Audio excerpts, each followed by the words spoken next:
Huh,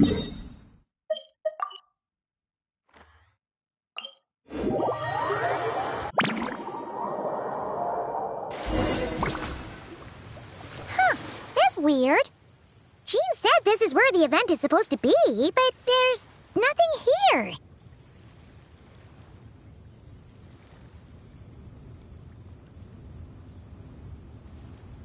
Oh yeah, now that you mention it, this is where our journey officially began. That sure brings back memories. Kinda nostalgic, really. Even after all this time, this place hasn't changed one bit.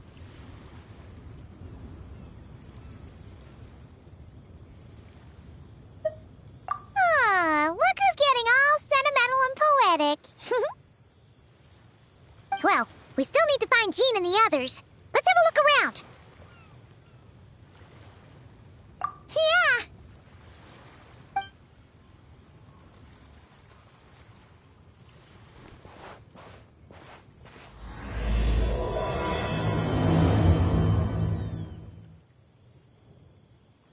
Paimon remembers there used to be hydro slime hiding here, but it's gotta be gone now, right? Whoa! A fungus? Are those supposed to be in Mondstadt? Not that these are a real threat to us at this point, but still!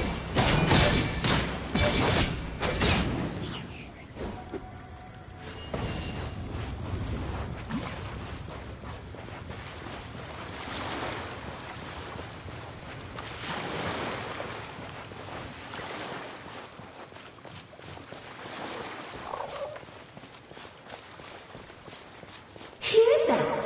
They said this isn't hard enough. Should I grab a geobishop for the next round then? Is this really the time to get competitive? Did you hear that, Paimon? Hear what? Huh. Must have been my imagination then.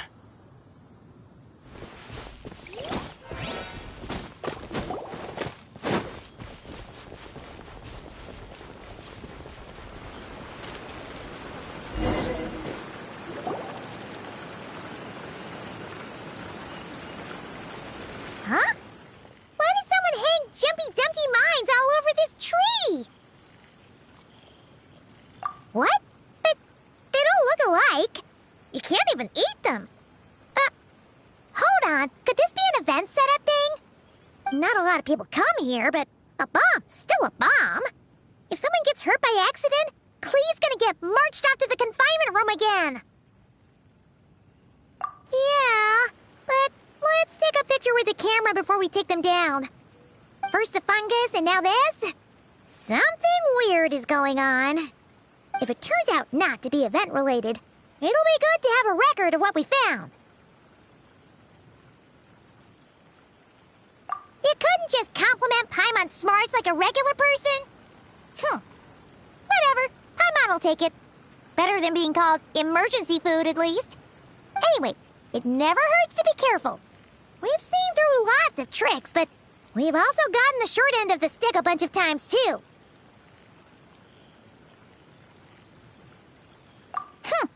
Paimon likes the optimism. Come on, let's get that picture taken. Then, get rid of these bombs.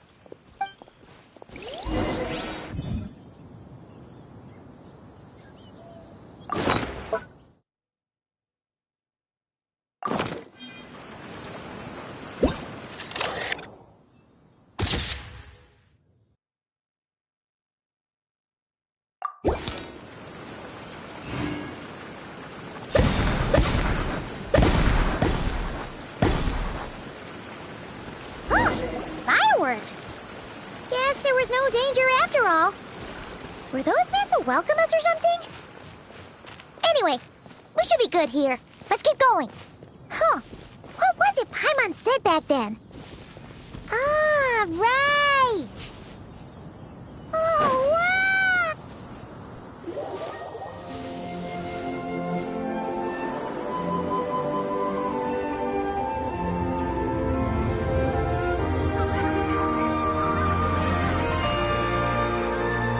That's a statue of the Seven!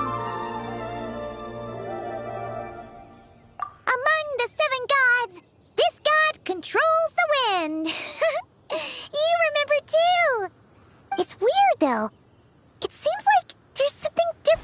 it. Let's take a closer look.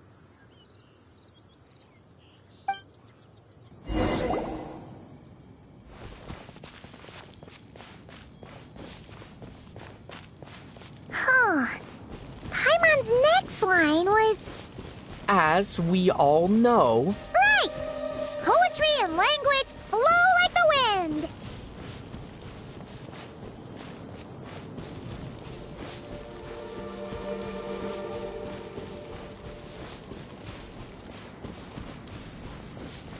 Look! There really is something wrong with this statue of the Seven!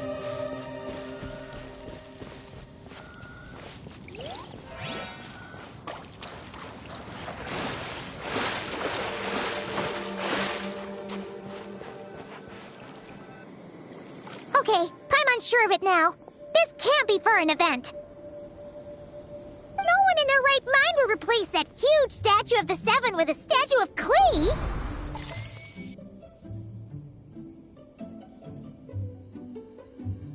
Yeah, and well made too. But that's not the point. You're not weirded out by this?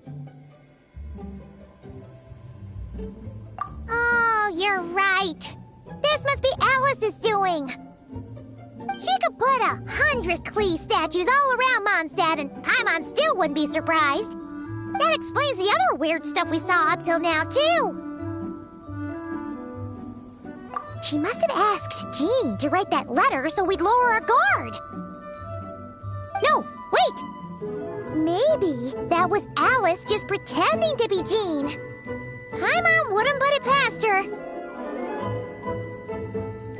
Yeah, Paimon's not upset.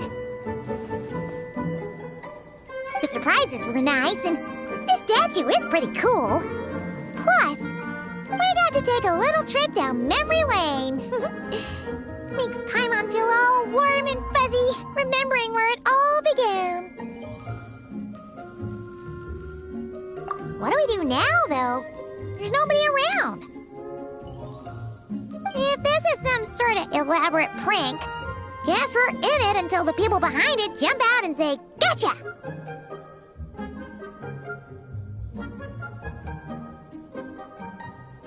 Huh?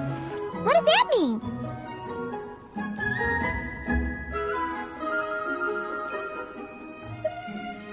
Oh, yeah. And there could be even more. Guess all there's left to do is touch that statue and find out. Maybe it'll give you the power of pyro or something.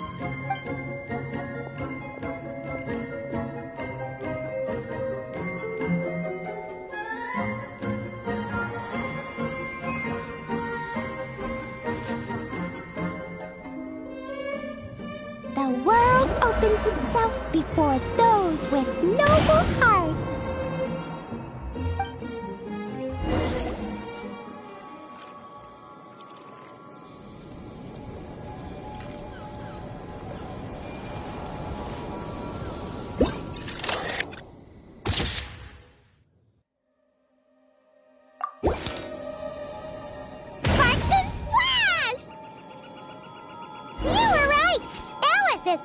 Surprises. Good guessing on your part. Let's keep going and see what else we find.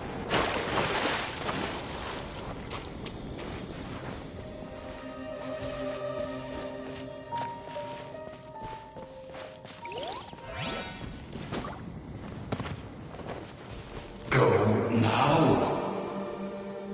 Yes, now we're way too late.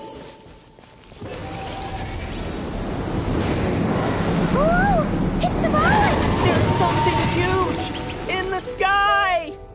Okay, we all remember what Paimon said back then. Anyway, since he's here, that must mean we're about to meet another old friend in these woods.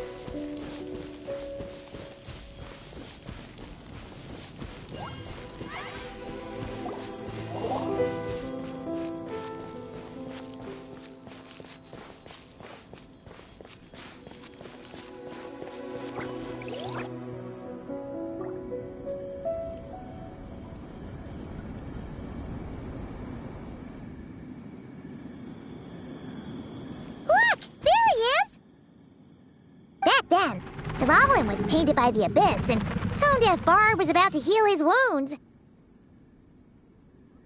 But your control over Animo wasn't so great, so they noticed you and ran off. But you've had tons of practice since then, so mistakes like that should be a thing of the past, right? True. No need to go for a full-on reenactment. Let's go! Ah, our old friends have arrived. And it is our great pleasure to greet them. Welcome to Mondstadt, you two. The place where it all began.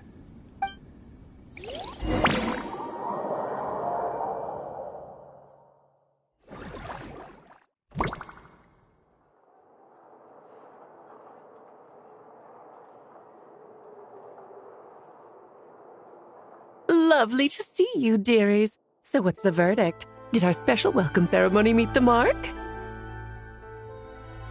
It was very... you, that's for sure. Paimon can't believe the Knights of Favonius let you go that far. Where'd you move the real statue of the Seven anyway? Oh, gracious me. You still haven't figured it out. If I had actually done something to that statue, I would have been locked up in the teensy room next door by now. Certainly not my idea of a pleasant afternoon. So, what's going on here? Ah, now you're asking the right questions, Paimon. The answer lies over here. Nicole? You're here too? That's right. Our two lovely mages are here on vacation. In fact, everything you just experienced was their handiwork. But I'll leave the explanations to Miss Nicole. I trust you're well acquainted with her skill at explaining all manner of magic and phenomena. Yep. We experienced that firsthand in Notcry. This bubble is a new kind of magic Alice and I invented. Inside it is a small world created using a person's memories. When you were busy reading that invitation to Mondstadt, Alice took the opportunity to place you within it. Oh! We didn't even notice! Huh, I wouldn't be much of a dodo king if I couldn't pull off a simple trick like that. All that to say, the things you saw weren't real. They only exist within this bubble. Ah, except for Venti and Dvalin, of course. I invited Venti, and he brought the dragon along. It's not every day you get to relive the beginning of your journey. It feels like listening to a verse you haven't heard in a while, right? You might not remember the name or melody, and still, you start humming along in no time. I'm assuming your trip down memory lane was similarly nostalgic. So does Jean know about this or not? Paimon's starting to think that invitation letter was a fake. Oh, no. Jean wrote that herself, I assure you. I wouldn't dare forge a letter under her name. Huh. So you do draw the line somewhere. Whew. Not with my daughter in her clutches. If you ever become a mother, you'll understand. Oh, come on! It's not like she's being held hostage. The point is, this magical bubble was created at the request of the Knights of Favonius. With the expedition in Notcry coming to an end, the Knights will be home before long. Varka thinks it's better to give people time to reunite with their families, so he told Jean to hold off on a huge welcome reception for now. Of course, Jean has her own thoughts on the matter. You can get the details from her soon. As things stand, we're keeping the reception small, but there will be some activities. This magic bubble is one of them. The returning knights can use it to catch up on all the major events that have occurred in Mondstadt while they were gone. Simply put, it's a reenactment of your adventures. Indeed. The ultimate goal is for everyone to have a chance to take part in the excitement. So, what about the parts that took a few, creative liberties? Oh, those were there because the bubble world is still being transcribed and debugged. Memories are easy to extract, and the resulting information density is fine, but it's not exactly a stable medium. If memories are the only thing used to recreate a world, it's hard to ensure a lack of deviations. For example, these memories belong to Venti, but even for someone like him, whose memories are quite reliable, there is bound to be some variance. Not to mention, on their own, memories lack an interactive component, so I added some self-deductive capabilities to this magic, which exacerbated the instability issues, unfortunately. Yeah, that, makes sense. For instance, say we're recording memories and Lisa happens to fly into a fury over some overdue library books at the same time. A powerful thunderstorm might unfold in the bubble world out of nowhere. Luckily, there's a simple solution. We just have to send someone to scout things out first. Then we can manually correct anything that doesn't make sense. Exactly. Plus, once the recording is complete, the magic will loop, so there won't be further deviations, and we won't need real people to act things out. Ah, and before it's all said and done, we'll be sure to cover up your identity, Venti. Much appreciated. Otherwise, buying around at the Angel's share is gonna be much more of a hassle. Like you're the one who does the buying. It's settled then. We'll allow you to be the first to relive these precious memories, and in return, you'll be our eyes on the inside. Yeah, but it sounds like fun! Besides, we already snapped a few pics of some potential bugs. Like that weird statue of the Seven. Oh, no, Paimon. That one was entirely intentional. What? Seriously? As the creator of this world, I'm afforded a bit of creative license, I would think. Creating this bubble was no easy task. Is a little personal touch too much to ask for? I doubt anyone will mind. As far as I'm concerned, you're free to do as you please. This is Mondstadt, after all. Oh, well. Paimon can't argue with that. In that case, we'll be counting on you to continue testing our work tomorrow. It's still early. Why not check out the other events at the testing grounds in the meantime? Jean should be there too. Yeah, we'll go say hi. She's the one who invited us after all. Think nothing of it. Now that the world is at peace, you two are overdue for a vacation. Best to make the most of it.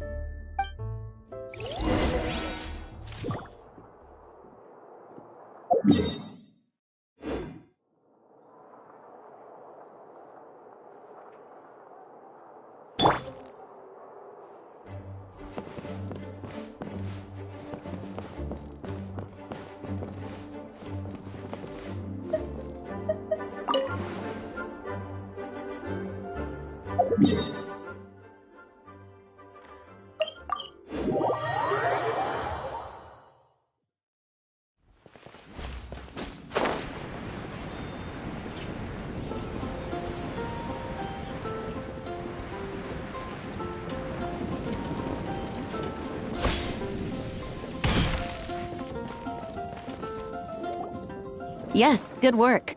We'll go with this setup.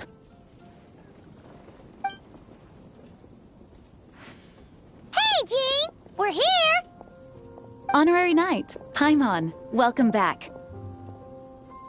Did you have a good time in Alice's magic bubble? Yeah, it was so cool! Paimon's looking forward to getting back in there tomorrow! I'll be sure not to spoil it then. I imagine you might be interested in what went into the preparation, though. I loved the idea when Alice brought it up, but I knew it would take a great deal of reenactors, not to mention recruiting Dvalin. Luckily, Venti, or rather, Lord Barbados, agreed to help. After that, I opened up recruitment to the people of Mondstadt. Countless volunteers jumped at the chance to reenact your stories, Honorary Knight. It took me 2 days just to read through all the applications. A lot of people have gotten involved, and that includes quite a few familiar faces as well. Are you one of them? Yes, according to Alice, I'm one of the leading ladies. Yeah! There are other activities here too, right? Sounds like there's a lot on your plate. Ah, well, such are the duties of the acting Grandmaster. I'm used to it. For those of us who have been holding down the fort, so to speak, the return of the expedition team is a matter of great importance. The Grandmaster contacted me and said not to organize a grand reception on their behalf, and I understand where he's coming from. I'm sure the team will be exhausted upon returning, and making a big fuss might just tire them out further. I'm sensing a butt in there somewhere. Tone-deaf Bard said you had other ideas. Yes, well, those of us here in Mondstadt have been awaiting their return for a long time. Resuming normal life after such a long expedition will be quite an adjustment. An official welcome might help them feel at home and reacclimate to life here. Not to mention, it's a chance for the people to show them no matter how long we've been apart, we're still family. Yes, absolutely. And I don't know, perhaps I am overstepping. I just hope the Grandmaster isn't too upset. So, besides the whole bubble thing, what have you got planned? Here, I'll show you. First, this is an arena we've set up to showcase Favonius blade work. The cavalry company is in charge of this one. I'm sure there will be some exciting sparring sessions. Ooh, that means we'll get to see Kaya on stage! That's right. Compared to me, he's much better at keeping things interesting, even when the subject matter is quite serious. I can think of no better person for the job. You're as modest as ever, huh, Jean? Over here, we're running a wind glider speed shooting event. It's not hard to guess who's in charge of this one, I'm sure. Yes, her gliding skills are top-notch, and she's quite creative when it comes to event design. Be sure to check it out when the time comes. There's also a booth that will serve as a reception area where people can relax and chat with each other. A few simple games will be available as well. Hertha is in charge of the drink stall, but we're still working on the menu. Well, the more alcohol options, the better, I think. The expedition team likes the strong stuff. Fair point. Huh? What's with that face? Grandmaster, you're back? Has the entire team returned as well? Well, apologies, we're not quite done with the preparations, but I assure you, it's limited to what you see here. We're exercising the utmost restraint. Hey. Relax, Jean, relax. No need to get all formal with me. I split from the group to make it back first. Pretend I'm not even here. Besides, I knew you'd want to surprise us, no matter what I said. Oh, I see. If I didn't tell you to put on the brakes, I knew you'd go full throttle and start planning the next Ludi Harpastum or Windbloom Festival. You put so much pressure on yourself, diving headfirst into the deep end without thinking about how much is on your plate. I just didn't want you to overwork yourself, that's all. Oh, wow. That's actually really nice of you. Well, looking out for my fellow knights comes with a job. As for the event, food, drink, and fun in spades without too much pomp and circumstance. Yeah, just like a Mondstadt festival should be. The team will feel at home in no time. That's far too kind, Grandmaster. But thank you. I mean it, you know? Just trust my judgment. Anyway, you two got a sec? Now that I'm finally back in my old stomping grounds, let me treat you to a meal. I'll even introduce you to the Good Hunter's secret menu. Oh, nice! Paimon's never heard of that before. What's wrong? Not hungry? Actually, Grandmaster, there's a few things I'd love for you to look over, since you seem to have some time to spare. Perhaps we could go back to headquarters first. Hang on. You know this is just a pit stop, right? There's not going to be time for me to take over the whole shebang. Of course.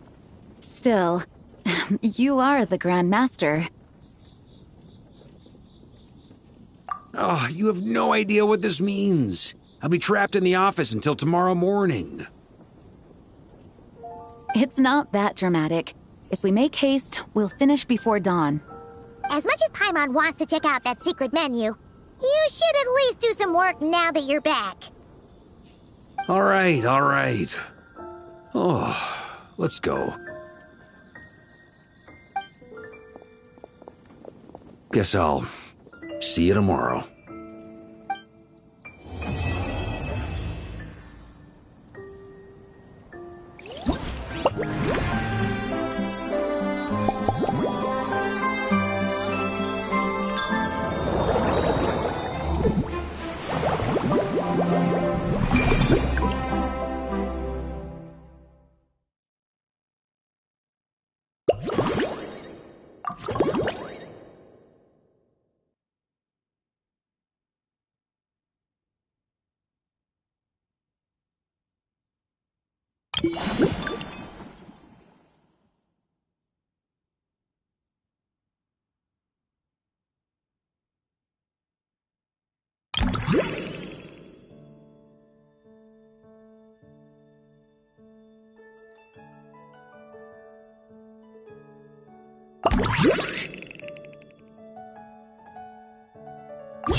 Perhaps I should go on a trip to Sumerium.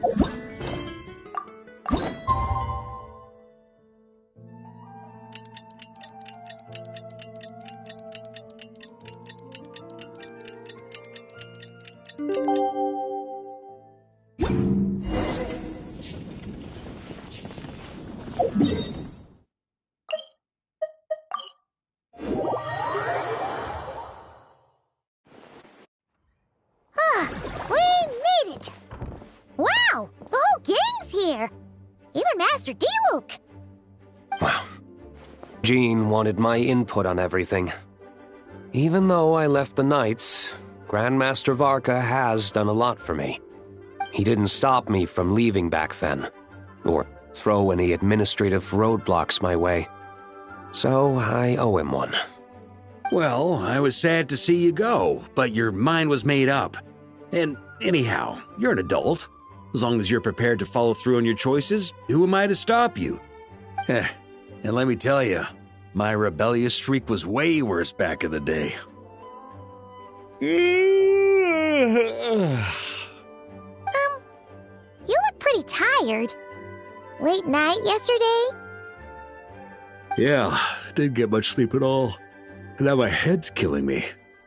All my terrible memories of being Grandmaster came rushing back at once. The Grandmaster's wording is somewhat misleading, so allow me to elaborate. We made quick work of our tasks yesterday, much to the Grandmaster's great pleasure, so he hit up his friend Charles for a few drinks. You know how it is. When you're catching up with an old friend, a few drinks turn into a few too many, am I right? Ah, so you're just hungover! Ugh, and Paimon was starting to feel bad for you. I see. Understood. I just received word from the Knights stationed at the venue that the setup is complete. You can start today's story at any time. Ask away.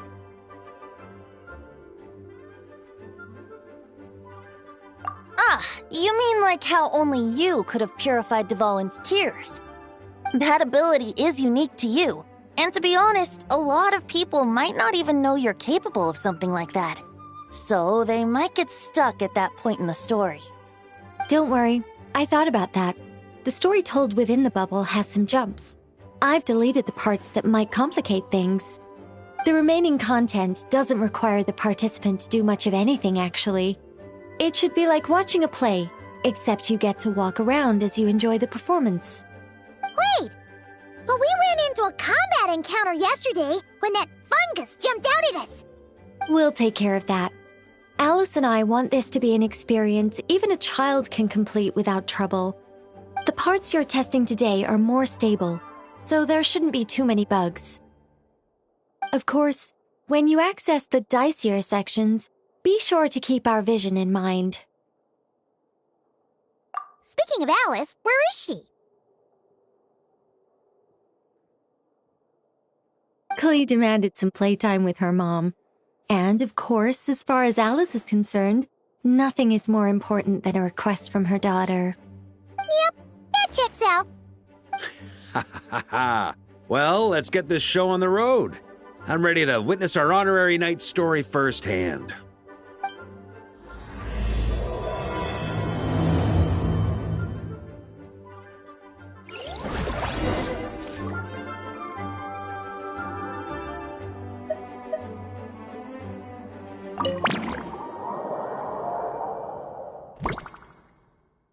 Whoa! Dizzy. That's gonna take some getting used to. Why didn't that happen the first time? Looks like we've jumped forward a bit since yesterday. We're at the Favonius Cathedral now. Wait, is this the bit where we borrow the Holy Lyre?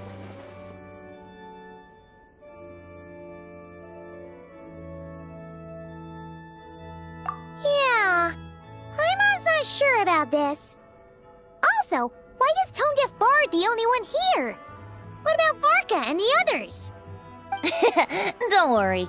I'm sure Nicole has it all planned out. See? Here comes Diluc now. Word from the Knights of Favonius is that the Fatui are planning to steal the Holy Lyre der Himmel. Unfortunately, that intel came a little late.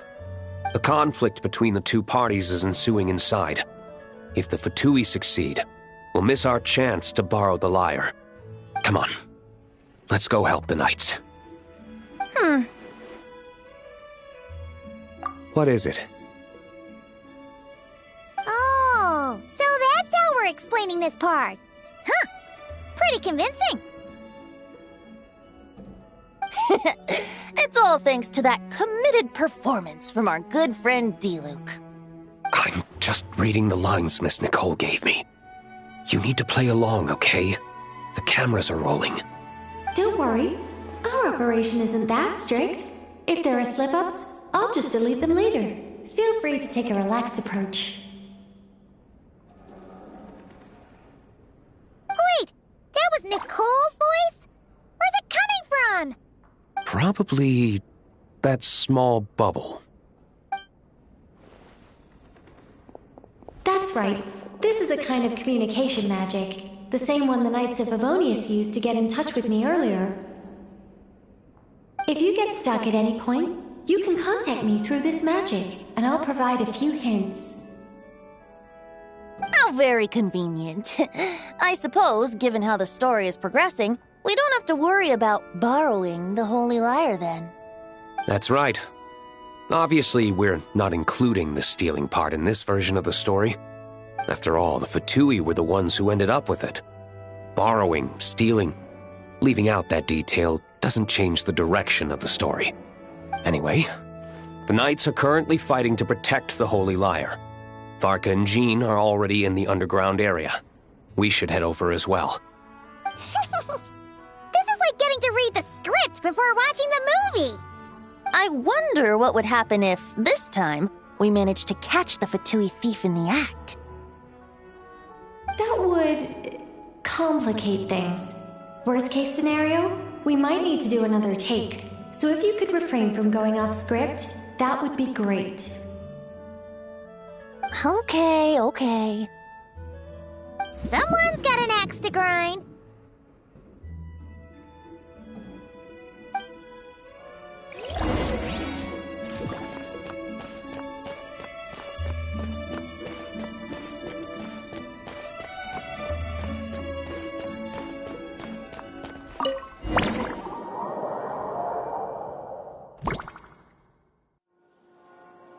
You're just in time. The situation is not looking good at the moment. The Fatui brought much more force than expected. Yeah, it's turned into quite a mess.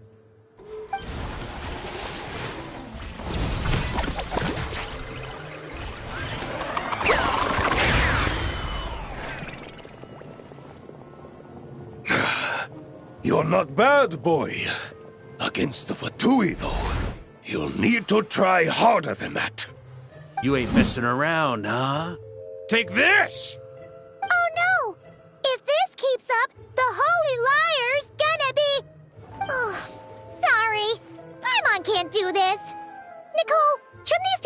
wearing Fatui costumes at least? Yeah, it's kinda hard to get in the zone when our opponents look like average guild members. Let me see here. It looks like magical autoload has been disabled, so the Fatui costumes didn't appear.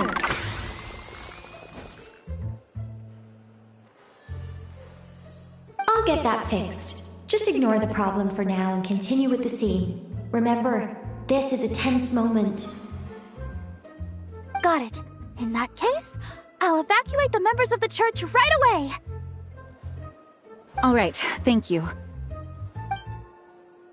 As you see, Traveler, the situation is dire. We need to retrieve the Holy Lyre and get it back to headquarters. Looks like the Fatui are tied up fighting the Knights. I doubt they have the manpower to spare to deal with us. Which means, if we rush in, we should be able to retrieve the lyre. You all sure are getting into character. Okay then, let's go!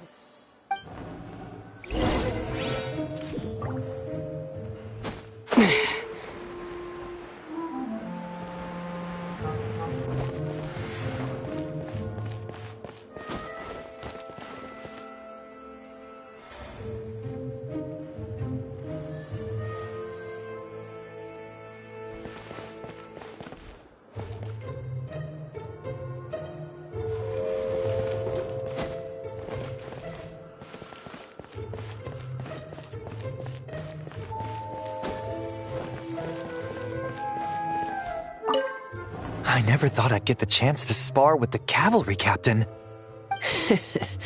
I'm always up for a duel. As long as you treat me to a glass of wine after we're done.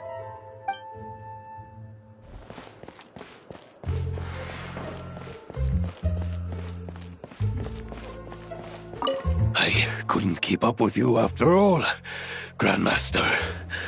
It's like you've gotten even stronger since I last saw you. Expeditions have a way of doing that to people. Ever consider taking your adventurers out on a long trip? I think I'll pass.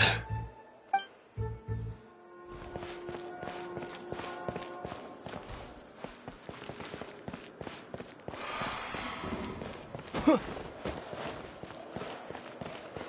dare you stand in our way! You'll face our Harbinger's wrath soon enough! What a coincidence. Or perhaps I should say, great minds think alike. Yes, well, this looked like the most relaxed part of the performance. I'd prefer to get this over with and return to my work as soon as possible. I'm assuming you feel the same, Miss Lisa? Of course. After all, this place suffers from a dire lack of comfortable chairs and good tea.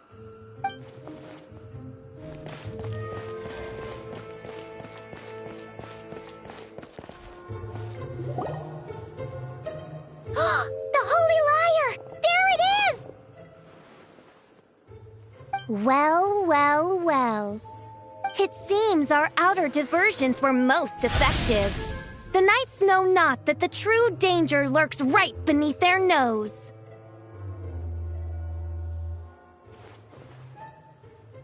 It's no wonder you're known as the youngest, most capable Electro-Sisson mage in your unit. You can read our enemy like a book. No! We're too late!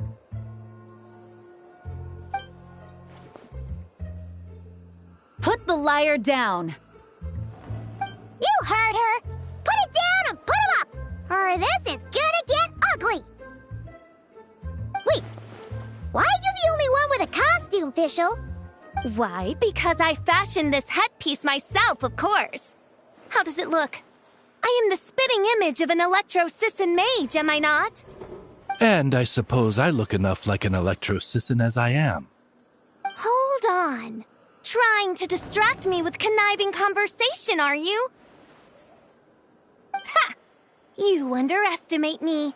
To think I would appear before you without full confidence in my victory. Go forth, Oz. Sissons, take care of these pests. The Holy Lyre der Himmel belongs to the Fatui.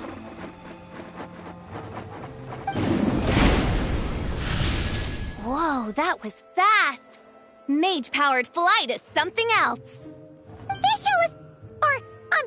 The Fatous is getting away! After her, quick!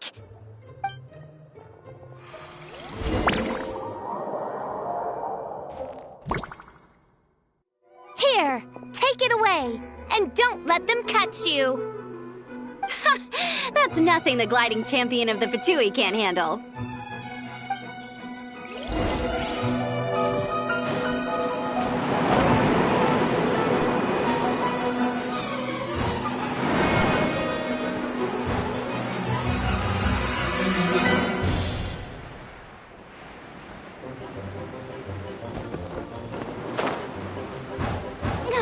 Hey! That goes against gliding regulations!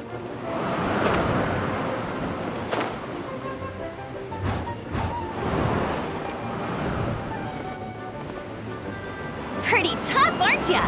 Well, let's see how you handle this.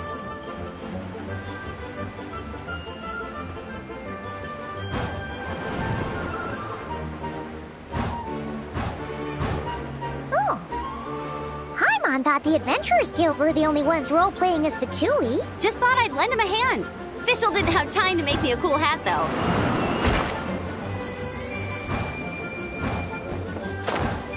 Amber's over there! Let's get ready to land!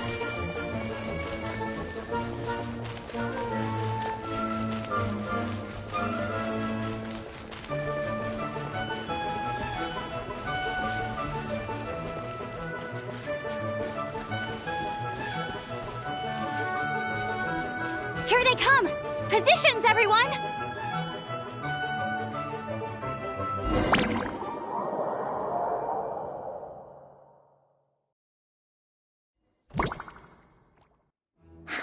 So this is where the chase ends this time.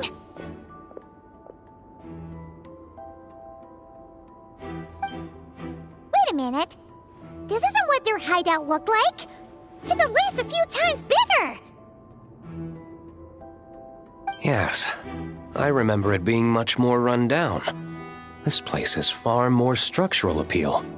The Lawrence clan lived here for a time, but this doesn't look like their handiwork. And I know for sure it's not the work of the Knights. Must be a bit of creative license on the part of our dear mages, then. Alice said the original was too run down and didn't fit her aesthetic taste.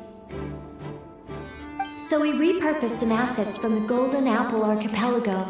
As you can imagine, Alice has always been a go big or go home kind of person. Yeah, this is go big, all right. Still, our mission remains the same. We're here to get back the Holy Lyre. Yeah, and this time we have a whole bunch of people to help us. Not just Diluc. Should be a total piece of cake.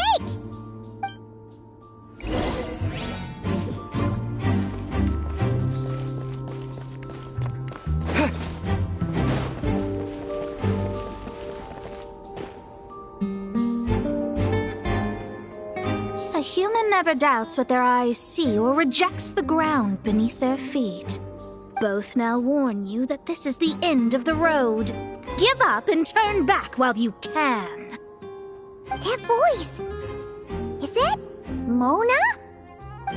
Mona? Oh, you mean Barbarloth's student. You know about her?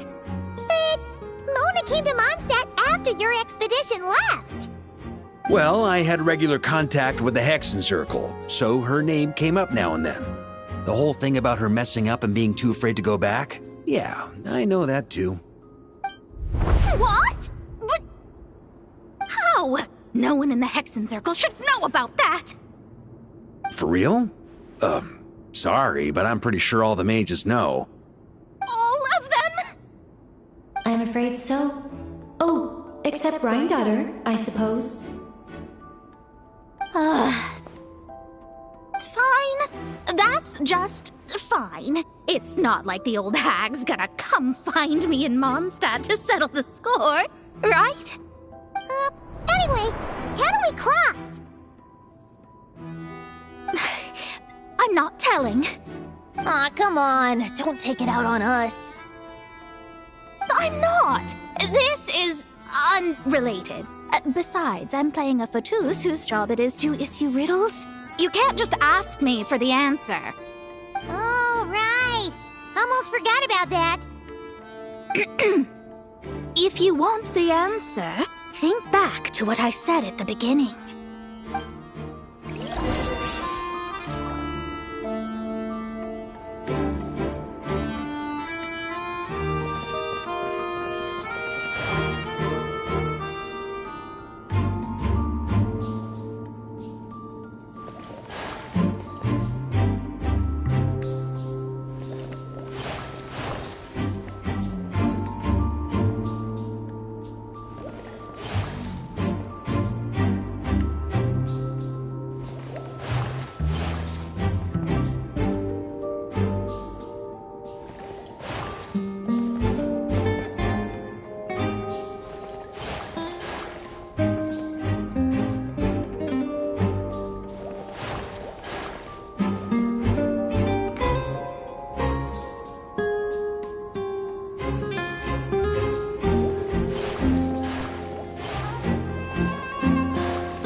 Oh, hey!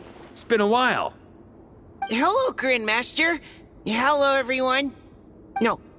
Wait, my line... how did you get in here?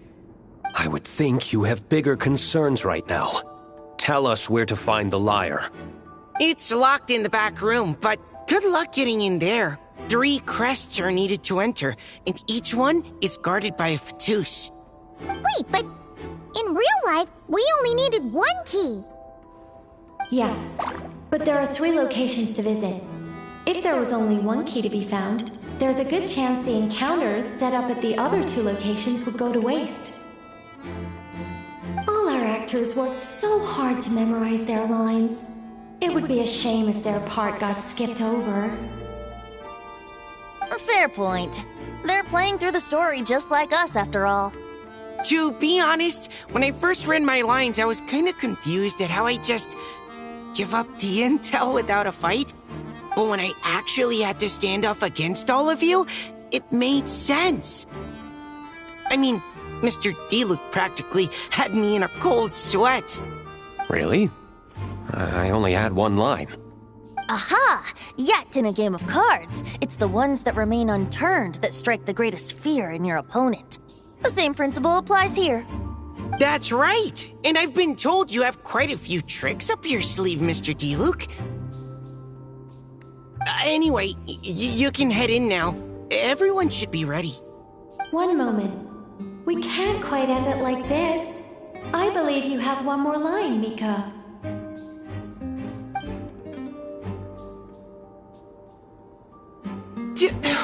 Do I have to say it? It would benefit the scene. All right. I told you everything I know. Now leave me alone. And off he goes.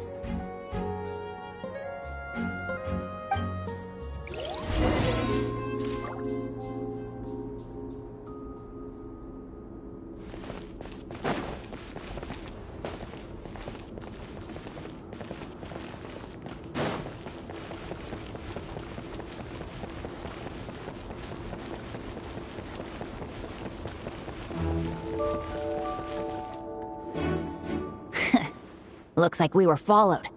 Guess Mondstadt's elite aren't to be underestimated, huh? Stand aside. This one's personal. But this time, I'm fully locked and loaded! Come on, kid! Let's finish what we started!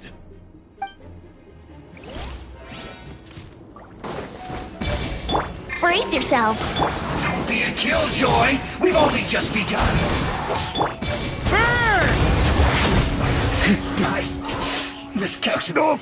Okay. You win! Somehow this round wasn't quite as fun. Probably because you had to act like a fatous. At this point, I could take down those with my eyes closed. True! Guess I didn't stand a chance, huh? Oh, so you were the one in the Fatous costume. Does that mean the auto-load bug is fixed now, Nicole? It would seem so. Man, their armor is heavy, and not breathable at all. You're telling me the Fatui in Sumeru and Natlan also wear this stuff? I can't even imagine. Rumor has it, Fatui recruits undergo rigorous training. I feel like there's some truth to that after all. Well, even though we lost, Dad had fun for sure. Here's the crest I was guarding. You've earned it. Oh, and Bennett told me about what happened in Natlan. How you helped him navigate his past. It's hard to believe we finally have answers after all these years. So, on behalf of all the adventurers in Mondstadt, truly, I can't thank you enough. Well, that's what friends are for, right? Speaking of, how have things been since you got back, Bennett? Same old, same old. Bad luck included. But that part's nothing new, so I don't mind. I do miss the Asha, though. I hope I get the chance to show them Mondstadt someday.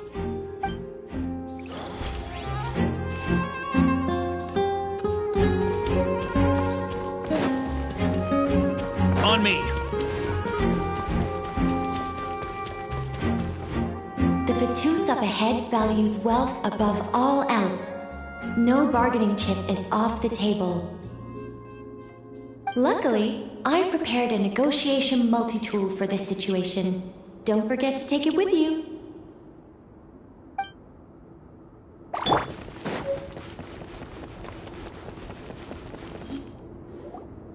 Wait, Mona? Again? What? The more roles you play, the more you get paid. That's what Alice said. I was hoping to do even more than this, but it is what it is. Anyway, the crest is with me. All I need to know is how much you're willing to cough up to get it. Let's talk business, shall we?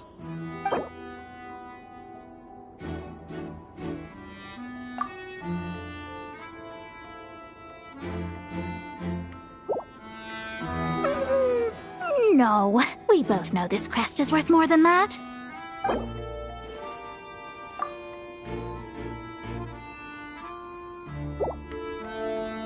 Good enough for me. Gotta know when to fold, right? All right, here's the crest. Huh. And with that, I'm off the clock. Oh, and by the way, word has it you accomplished something major in Nodcry. You reeled in the true moon from beyond the false firmament. Well, I spend most of my time staring into a scryglass after all. If something changes in the sky, you think I wouldn't notice? Hydromancy uses the false stars to reflect true fate within the water. Now, I can't help but wonder what I would see if I cast a reflection of the true moon instead. Of course, I need a whole new set of equipment to look into that, which means shelling out a whole lot of mora. So I've been taking on a lot of odd jobs. No wonder Alice gave you quite a few parts in this. Generous compensation, minimal manual labor. It's been a good gig. Plus, the Hexen Circle never promises an amount they can't deliver. Even though her daughter is, in some part, responsible for my predicament. That was a long time ago, and I know Klee didn't mean it. Huh. I guess the moon's a big deal in hydromancy. Just spitballing here, but it kind of sounds like your progress would be much faster if you, I don't know, just contacted Barbeloth directly. Oh, come on. Enough about that old hag. You're doing this on purpose, aren't you?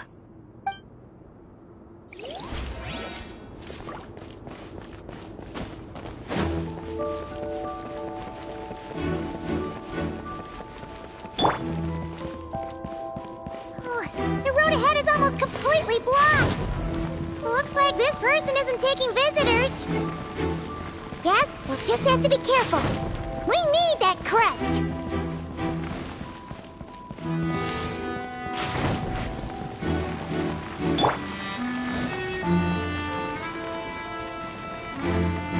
What? They handed over their crests? Looks like the decision has been made for me, then. Further resistance would be foolish.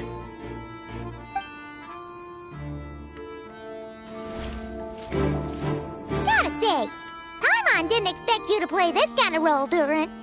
Well, actually, Aunt Alice was planning for me to play Dvalin if the dragon himself didn't agree to take part. That was the backup plan. Apparently, there's a spell like the one used to make Simulanka that could change me back into an evil dragon.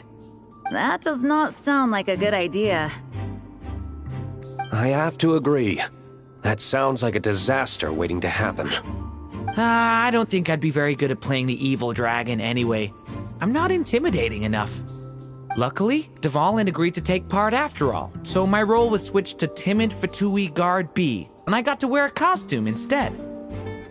Wow, that's a pretty huge change.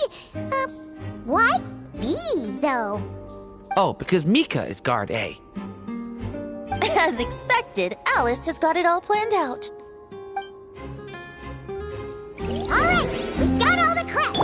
Let's head back and look for Mika.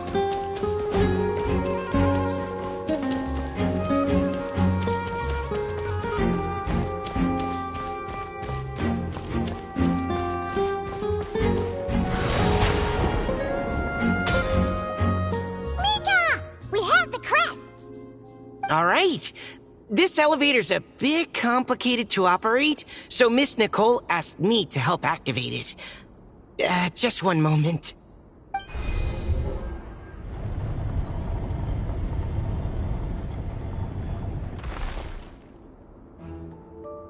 Thanks. No problem. Best of luck up there. Huh. I don't remember Fatui being this nice. Where's the fun in that? Of course you want to make things difficult. Come on, let's get out of here.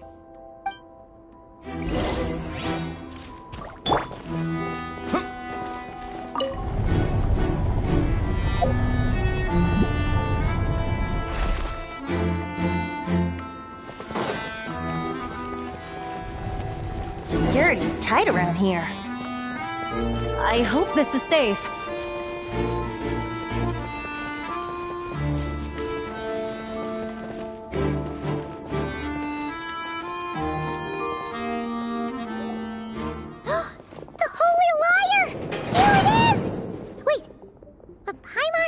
Something about a...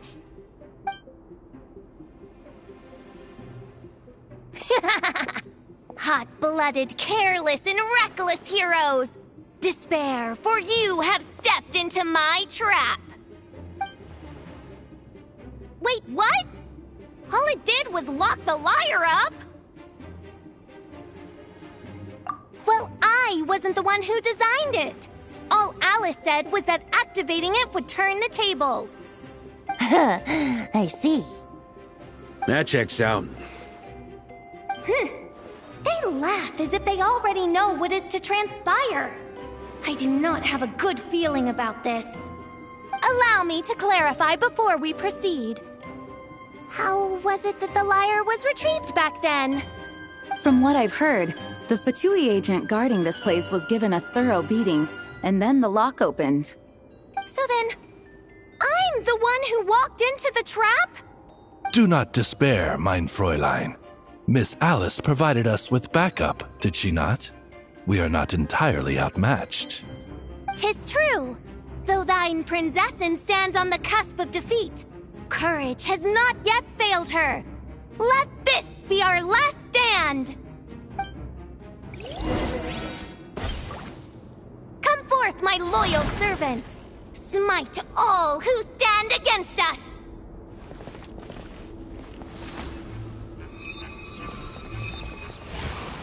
Look! The Ravens get confused if they don't hit anyone. Now's your chance! Group 2, reinforce!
my most capable servant of all. He shall dispose of you in one fell swoop. As you wish, mein Fräulein.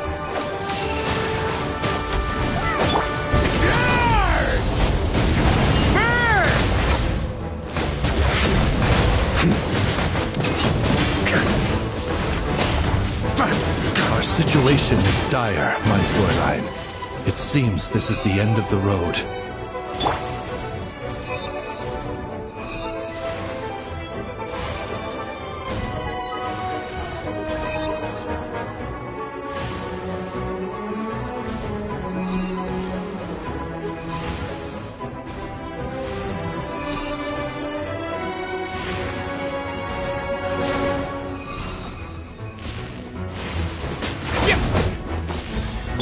Yahoo! Time for takeoff. Wouldn't gliding be fast? All right. I give up. Just don't hit. All right. I know when I'm beat. You win. You were brilliant, Miss Fischl. The recording was fantastic. I'm certain future participants will have a great time. Yeah! This role was perfect for you! Huh. Your praise is a compliment to your own good sense. Yet know that this is but the least of your princess's abundant talents. Huh. It doesn't look like the lock is opened, though. True. This isn't what we were told would happen. I doubt the mages want us to just break it open. It's not their style. Perhaps we haven't met a certain condition then?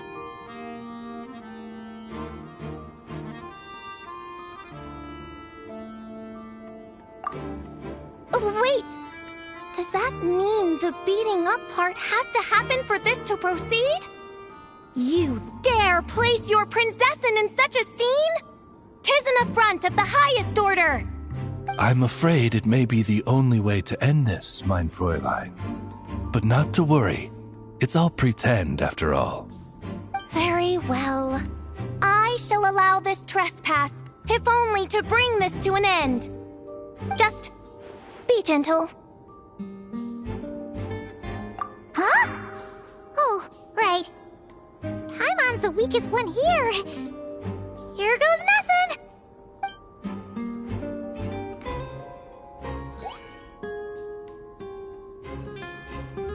Ah, it's open!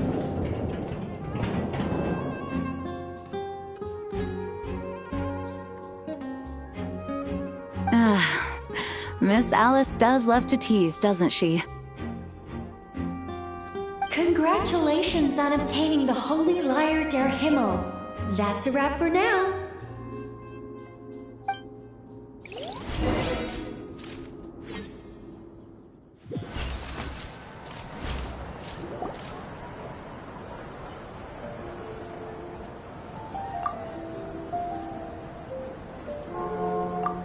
Wow! This is quite the gathering. And do you smell that? Is that the secret menu Varka was talking about? Oh, Paimon's stomach has been rumbling this whole time, so she's gonna dig in. Don't forget to grab some food before it's all gone, okay?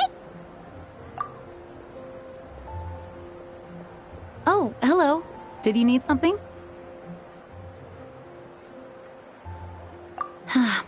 You know, we often threw banquets like this when I was little. But then, as more and more of our ranks left on expeditions and I was left in charge, the number of celebrations decreased. I'm not the most natural entertainer after all. Now, seeing a gathering like this after all this time, I can't help but feel a bit regretful for not keeping up the tradition. Well said, traveler. Barbara? You told me you wanted the expedition members to feel at home. But in my eyes, the feeling of home isn't something you can force. Home is... what happens when we're all together like this? You're right. And you know what? I've been coming to the same conclusion. the location isn't the most important factor. No matter how far we get from Mondstadt, home is wherever we're together.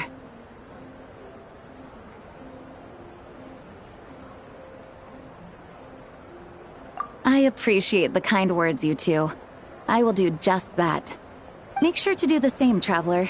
It's not often you get to make it back here. There's a lot of people waiting to catch up. Now that we're outside the bubble and no longer in character, there should be plenty of time.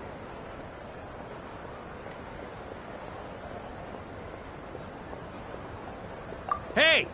Honorary Knight! Look up!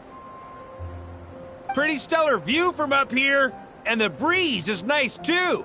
Care to join me? Oh, of all the places to sit, it just had to be there. Well, to each their own, I suppose. Just be careful on the way up, Traveler.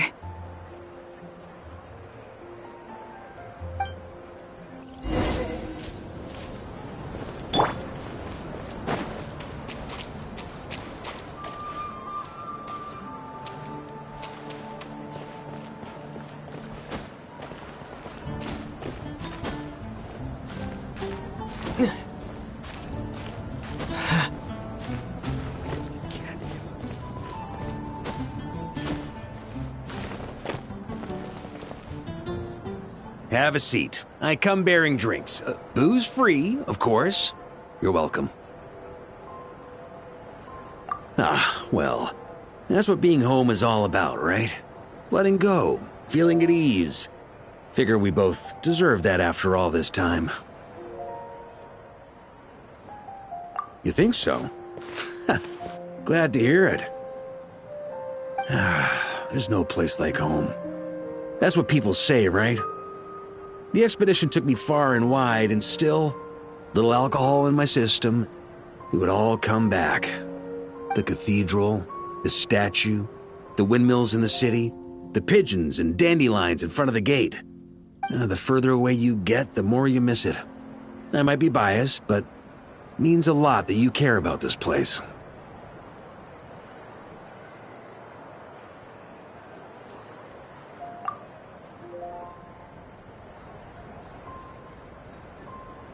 I get that. The people are what make Mondstadt what it is, too. All the carefree kids running around, livening up the place. Which reminds me, I never thanked you for helping Mondstadt out back then. It takes a special person to do what you did. Most people are helpless in the face of abyssal corruption. Considering their target was Dvalin, things could have been bad. I suppose Barbados could have handled it, even though he hadn't been awake for long. But still, I doubt the ending would have turned out quite so perfect. Dvalin is family to him, you know? Having to choose between the dragon's life and Mondstadt's safety, that would have been cruel. Not to mention, the Wild Hunt would have reached our borders sooner or later. We'd have been stretched thin without your help. Maybe you've never put two and two together, but what you did in Natlan also helped reduce the threat of the Wild Hunt. If Natlan's crisis hadn't been resolved, the two abyssal powers might have joined forces at some point, making our situation even more dire. Ha! Look at us, taking down the Abyss in two separate nations. Doing the Knights of Favonius proud, aren't we?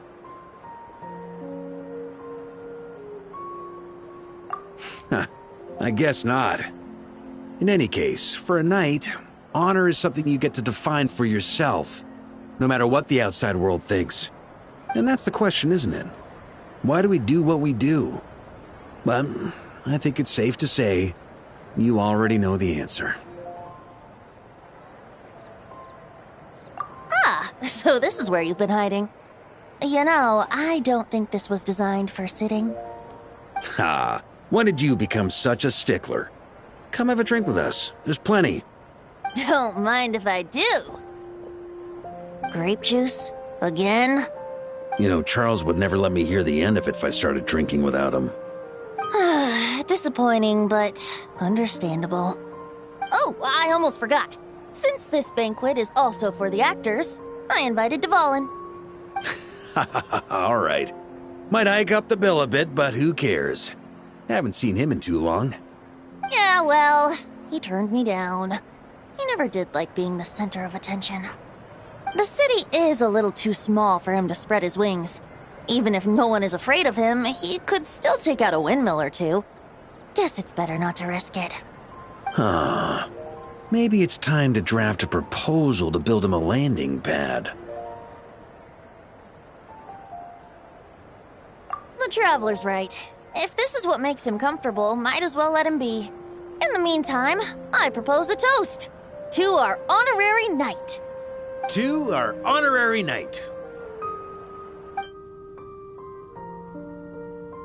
I often think about our parting at Windrise, you know. And now, almost in the blink of an eye, the final stop on your journey is just around the corner. Snezhnaya. The Tsaritsa's plans have continued to advance. Now, only the Pyro-Gnosis remains free from her grasp. But if even the captain couldn't take Malwika's Gnosis by force, I guess we don't need to be concerned about its safety for now. So that's good news, at least.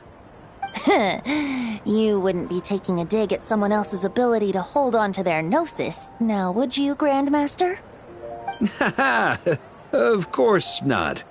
I'm not one to rub salt in old wounds. Her harbingers do often tend to take a rather extreme approach. Just look at Child or Signora. But we would be mistaken to ignore the fact that Signora did not win the Geonosis using force. Right.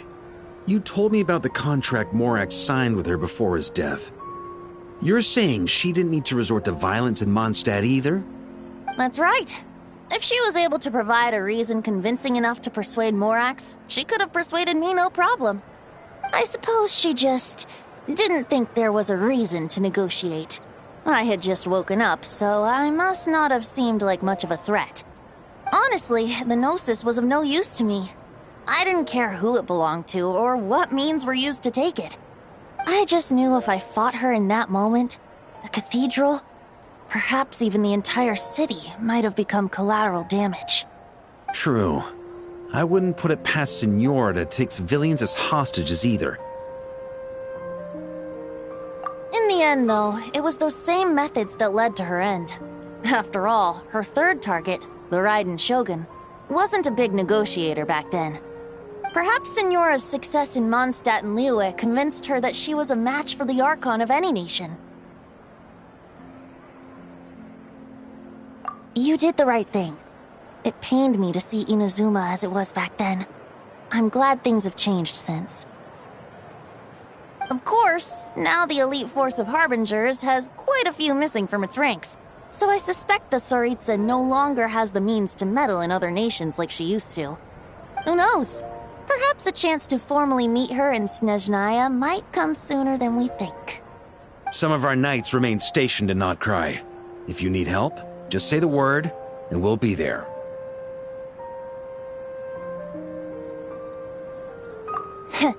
The look in your eyes.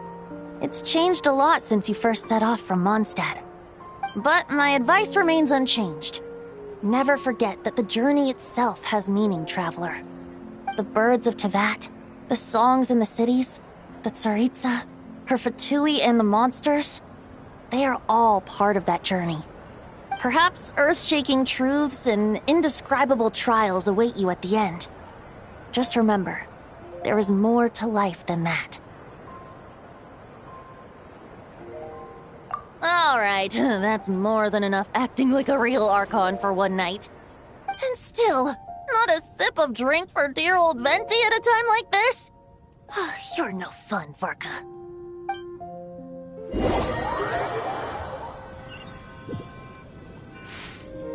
Dun dun dun! Dun dun dun!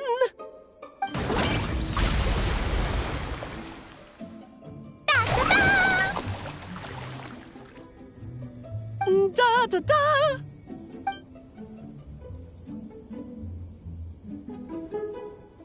This is so fun, Mom! I think so too. Come on, let's blow them all up! Mom, when When can I play with the magic toy you made me?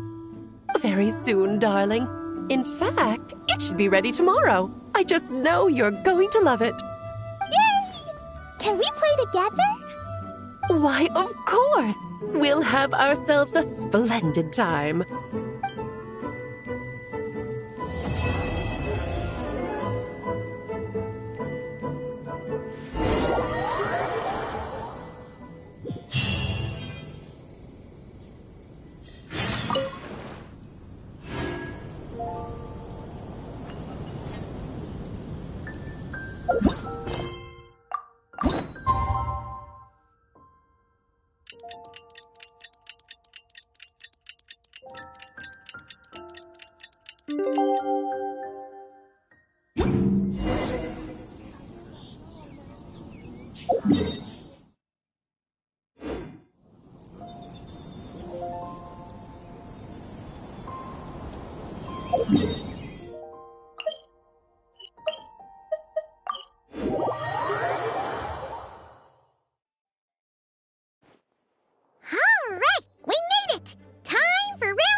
Huh? Was this bubble this color before? Is something wrong? I'm not sure. It was like this when I came to check on things this morning.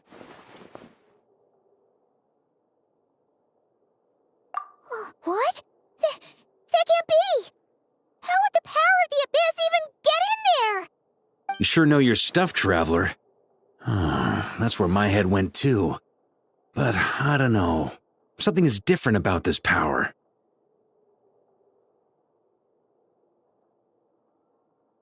What does that mean? It seems to be in an embryonic state. Like an egg that hasn't hatched, the dark clouds before a storm, or an omen before disaster strikes. Of course the world within the magic bubble is imaginary, so the same should be true of this abyssal power. At least for now. You created this magic, right, Alice? Do you have any idea what's going on here? Ooh, new magic does often come with its issues, so I can't say I'm entirely surprised something like this would crop up. As for a solution, however, I'm afraid I need more information first. One thing is for certain, at least. Given the current threat, we'll have to close off the bubble to event participants. My apologies, Miss Alice. I know you've made a promise to Klee, but I'm not sure you'll be able to keep it. Have we ever seen Alice look this serious? Unprecedented crisis notwithstanding, it's too soon to just throw in the towel. What we should be focusing on is how we're going to fix this. Are we talking about the Klee situation or the Abyss situation? Both. Now, I have my suspicions, but I'll need someone to head into the bubble and confirm a few things. It's not like we can avoid going in there, right? We have to nip this crisis in the bud, after all. I agree.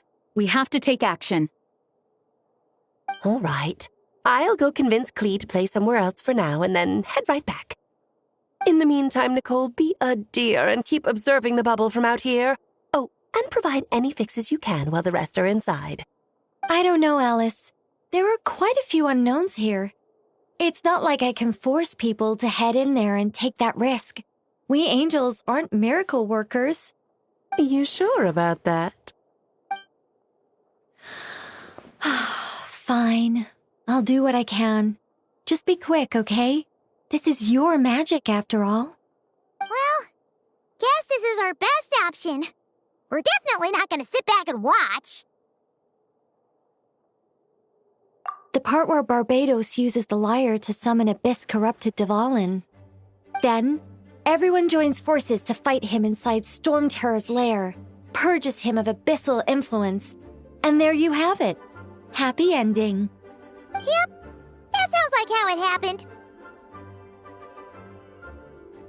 Well, we've got the gang from back then all here. Let's go in and find out what's happening. Count me in two. Potential threat or not, if there's even the slightest chance Mondstadt is in danger, I need to get to the bottom of it. Jean? It's nothing. I was just feeling a bit, nostalgic, getting to work together like this again. Yeah. Yesterday felt like that too. Yes, but that was for fun. That which confronts us now is a real crisis. So I suppose the memories just came back to me all at once. Ooh, look at you getting all sentimental. That's a first. Well, I suppose I am a bit too high-strung most of the time. Hey, don't be embarrassed to say what you feel. I think that's how things should be.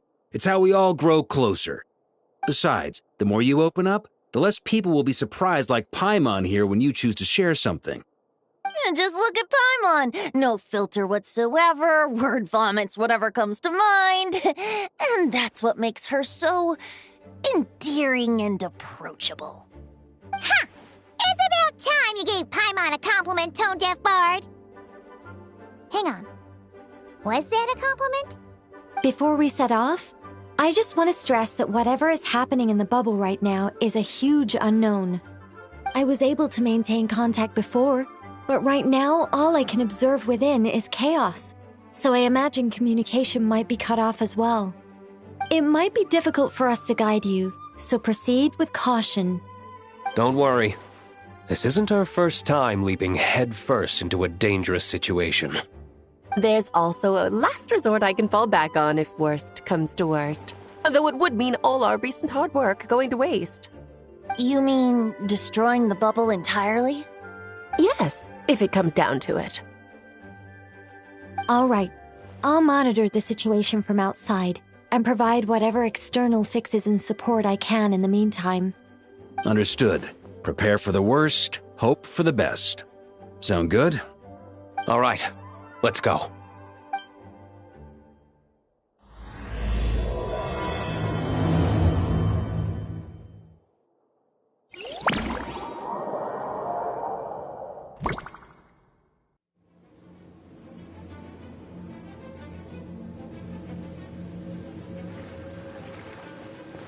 Whoa! Is this Mondstadt? Didn't we all come in at the same time?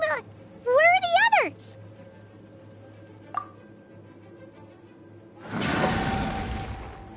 Look! There's Venti! Surrounded by a whole bunch of monsters! Yeah! Ah, perfect timing. Come on, let's show these unwelcome guests the door.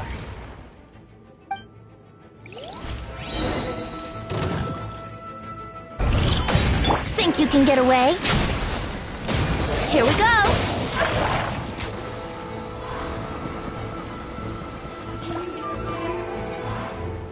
I mixed together some communication and control functions and managed to smash together some items that should give us an advantage. These elemental devices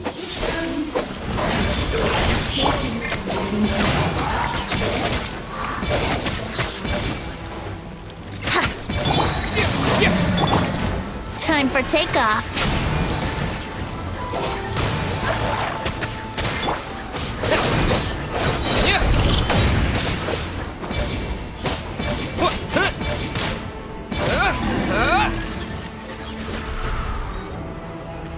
All good, Venti? Very much so, thanks to your timely arrival. But Mondstadt looks like it's in bad shape. Yeah! The city's crawling with abyssal monsters. It's almost like we've already lost. I'm not sure what happened, but the rest of our group might need backup. Let's find them first. Good point. Let's go!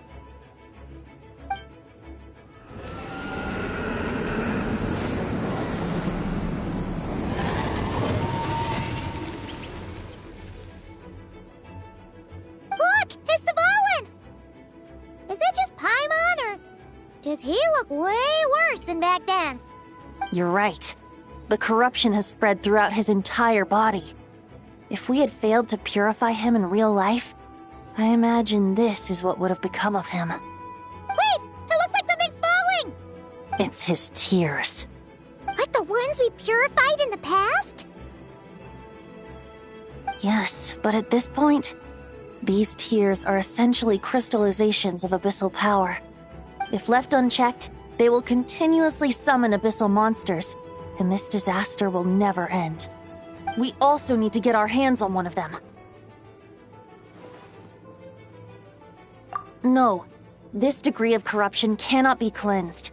Besides, we need them in their corrupted state if we want to summon Dvalin. I doubt the pure sound of the lyre can reach him in his current state. Sounds like this whole thing is still gonna end in a confrontation, though. Just like back then. Yes. I wasn't certain before Dvalin showed up, but now I'm sure this situation is more than simple chaos. It seems more like an alternate version of events, and I have some idea of how it came to be. Well, monsters abound no matter where we look. You choose where to go, and I'll follow.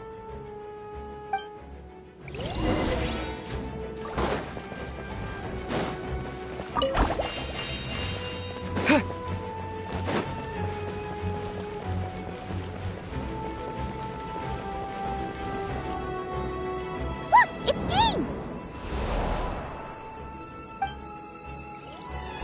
Yeah!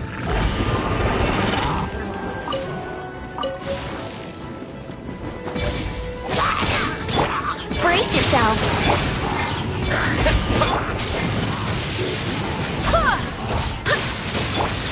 Yahoo! Think you can get away? Let's play! Barbados, guide us.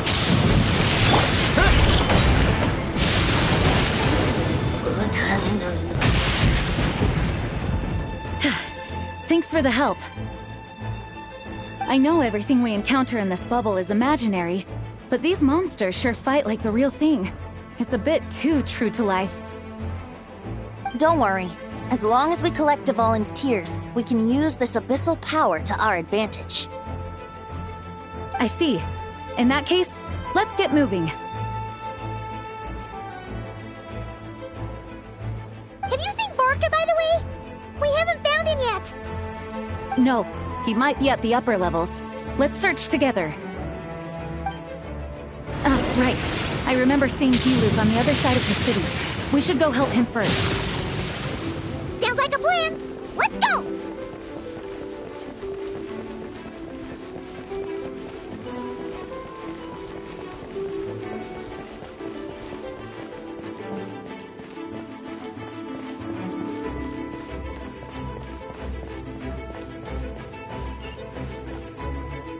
Hey, D-Luke is over there!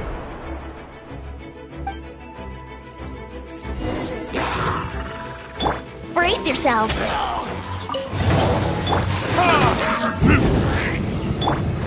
Time for takeoff. Here we go. Lewis, what? I swear by my sword!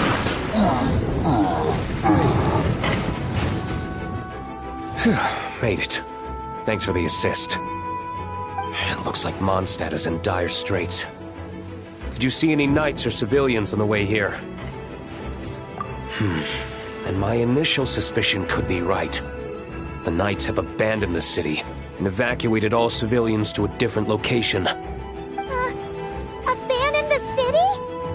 In the face of unrelenting abyssal attacks, it's possible they had no other choice. But none of that matters now. An empty city has its advantages. We won't need to divert our attention to protecting civilians for one. Oh, and this thing. It looks like one of Dvalin's tears. I don't feel good about just leaving it here. That happens to be just what we were hoping to find. Let's take it with us. Wait, what about Varka? Have you seen him? No, I'm not sure where he is. We'll just have to keep looking. Better to find him soon than later. The Grandmaster is an exceptional warrior, but this is the abyss we're dealing with. You can never be too careful. Yeah!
The Grandmaster should be over there.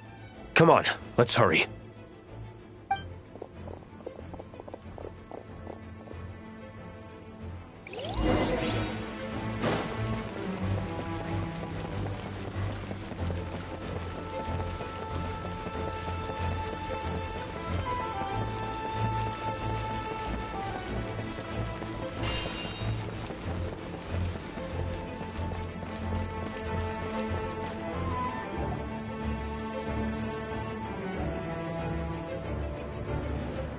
We're here to help. Perfect timing. Let's do this.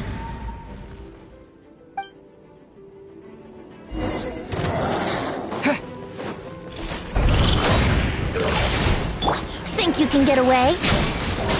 Wouldn't Verdict is... Wind, hear me. Up the ante!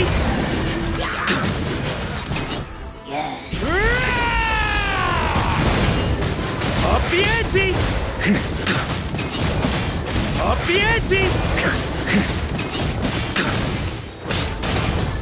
Burn! Thunder!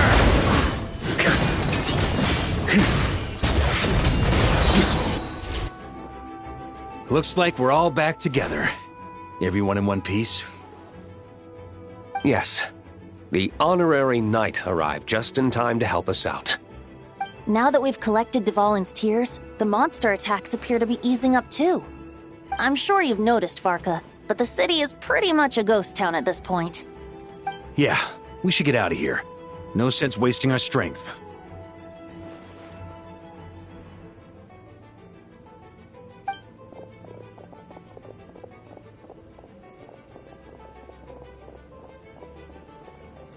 This place should be safe from monster attacks for now, at least. Anyone there? The communication function bugged out again. Do you copy? It's me, Nicole. Alice just got back too. Yeah, we can hear you now! What's going on? When designing this experience, we cut out the part where the traveler cleanses the abyssal power, and we didn't think to replace it with a different sequence of events. I think what we're witnessing is a direct result of that.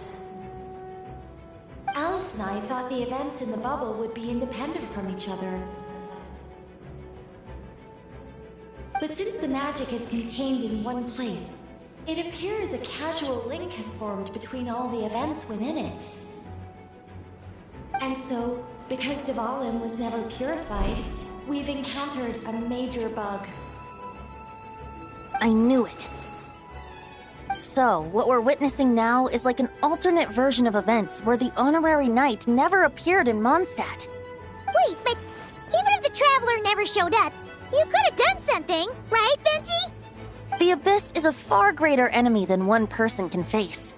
I could have handled that specific situation, sure, but it wouldn't have gone quite so well. If I'm not mistaken, you've seen how that version of the story goes yourself, right, Varka? Through the mage's scryglass?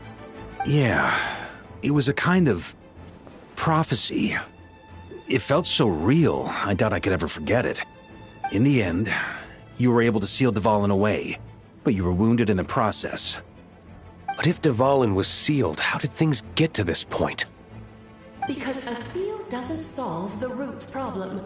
Over time, the Abyss would just grow stronger and stronger, deteriorating Dvalin's consciousness until there was nothing left. Wait! Does that mean what we saw earlier was... The aftermath of Dvalin breaking free from the seal. That's right. He is in dire straits. The power of the Abyss has fused with his flesh and bones. Purifying him now in this state is no different than sentencing him to death.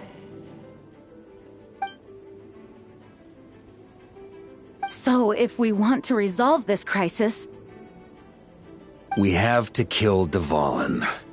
I know that sounds intense, but remember, this is a fictional world. The real Dvalin is right as rain and a lot more mellow than this one, that's for sure. We have our solution, so let's hop to it.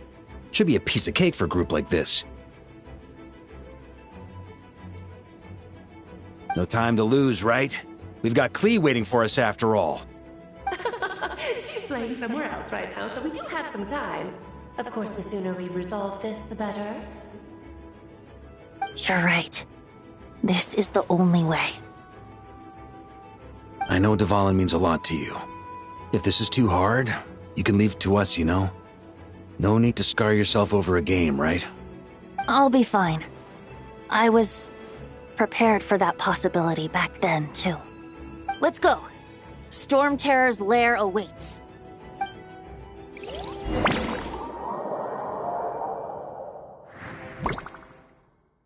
This is it. Ready, everyone? More than. Of course. I just hope I learned a thing or two since the first time around. Guess I'm the newbie, huh? Good thing I'm a quick learner then. What about you, Traveler? This was your first big fight in Teyvat. Were you nervous back then? How about now? I'm not nervous. We've all grown a lot since then. We overcame this challenge once, and we can do it again. Paimon believes in you! Then let the mournful cries of this lyre, tainted and defiled, summon a familiar now utterly warped.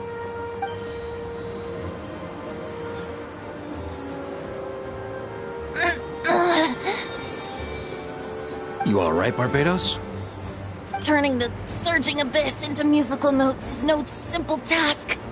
But how could I claim to be the finest bard in Teyvat if I didn't rise to the occasion?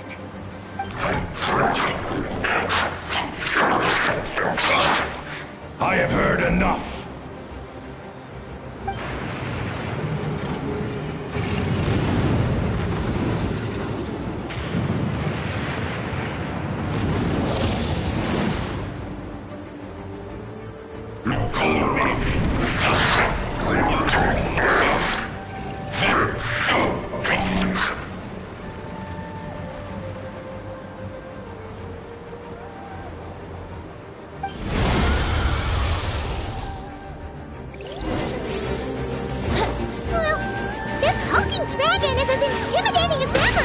Remember, we need to wear him down first before we can attack his weak spot.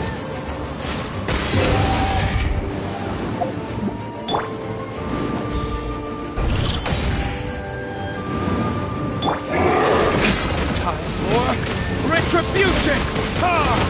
Burn! Up the ante!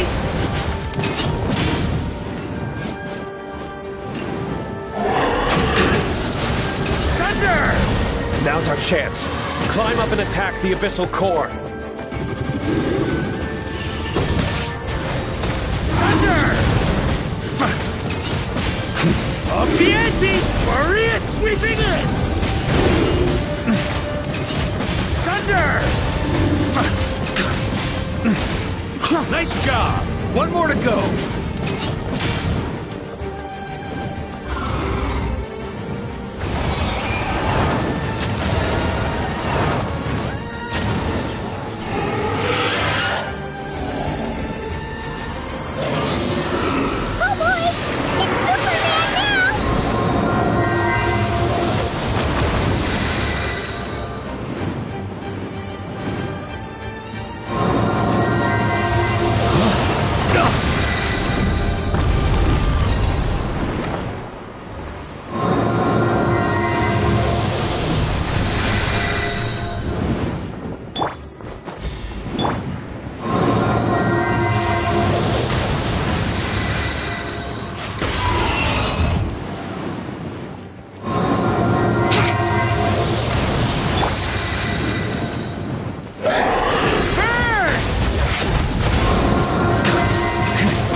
Off the ante!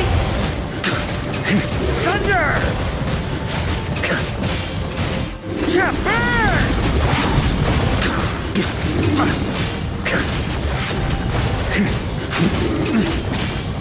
Up the ante! Charge!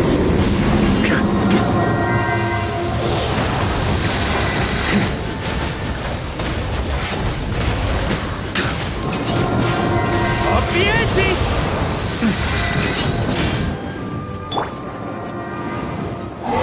I swear by my sword!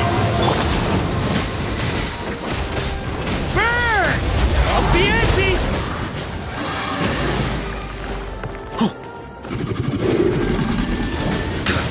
Thunder!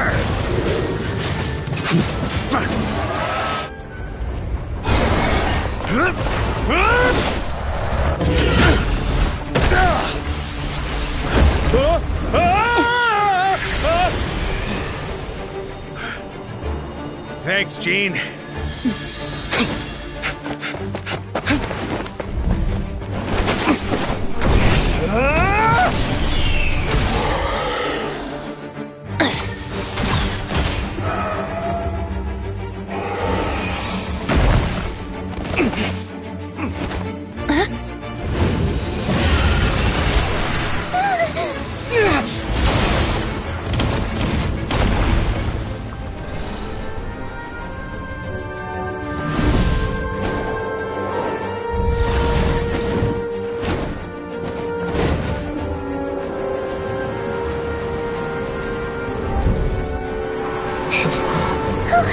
Dvalin, you're here!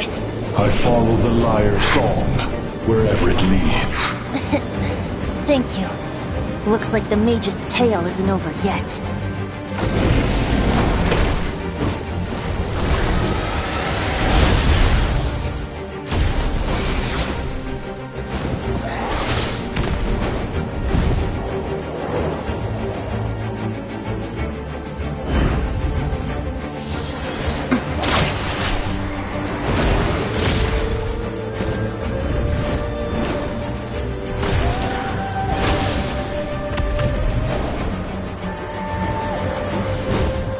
Might not be a happy ending, but someone's got to strike the final blow. It's your turn to be the hero.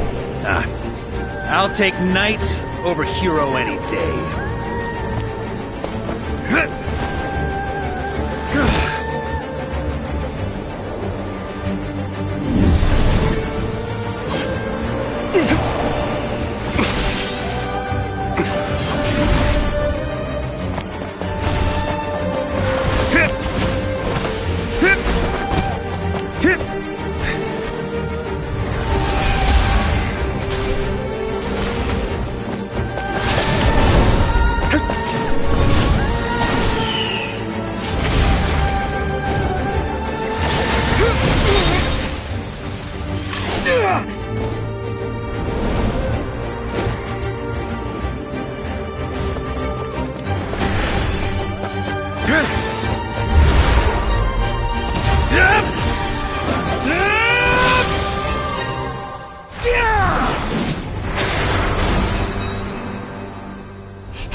La la la!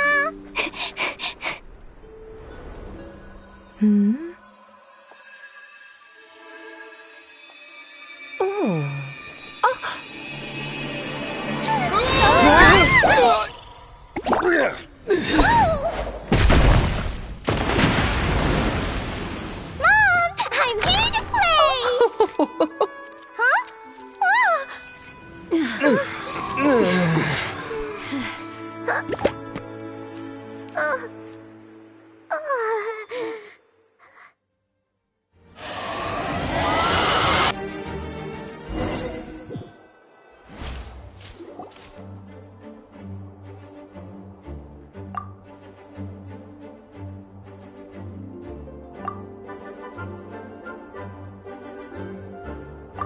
Looks like it was a happy ending after all. It was kinda like a choo-choo cart ride. It had its fun moments and its thrills. All in all, Paimon had a great time. Guess it wasn't without some collateral damage, though. Sorry about the window, Jean. It's fine. As long as the building itself is intact, I consider that a win. I'll arrange for the window to be replaced at a later date. In any case, we were lucky Dvalin arrived when he did. It would have been tricky to deal with a flying opponent otherwise.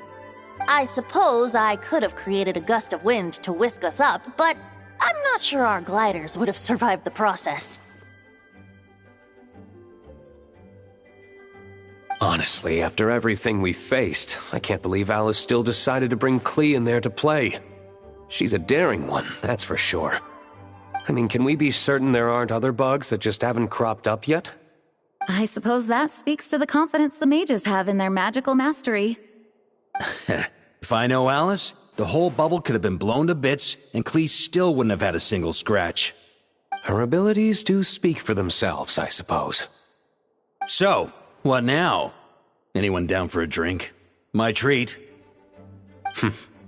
Sounds like a great idea. But tonight it's on me. I happen to have a bottle of fine wine set aside just for the expedition team. Haha, even better. Count me in. Say no more! You had me at fine wine. All right, let's head over to my place then. You're coming too, right, Jean? I'm afraid not. There's still a lot of work to do.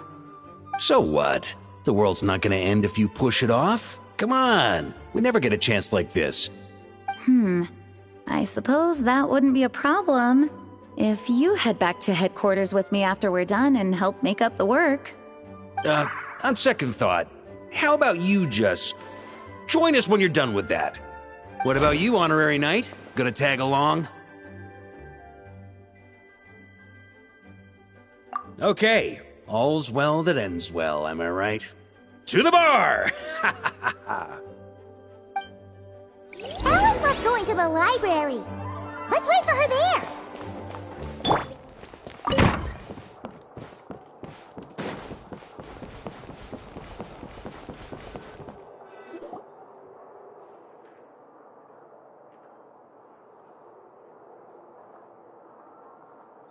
Looking for me? I'm glad. I wanted to thank you for helping me keep my promise to Klee. She had a splendid time in the bubble. Nicole came with us to make sure all was in order and prevent any similar incidents from happening in the future. You live and you learn. It's rare, but even the Dodo King isn't immune to a small slip-up here and there, I suppose. So, it's all fixed? Yes, quite. The recording work is done as well, so now all we have to do is play it on loop. It should be smooth sailing from here on out. Anyone and everyone can now enjoy the bubble at their leisure. Nicole will keep an eye on them, of course.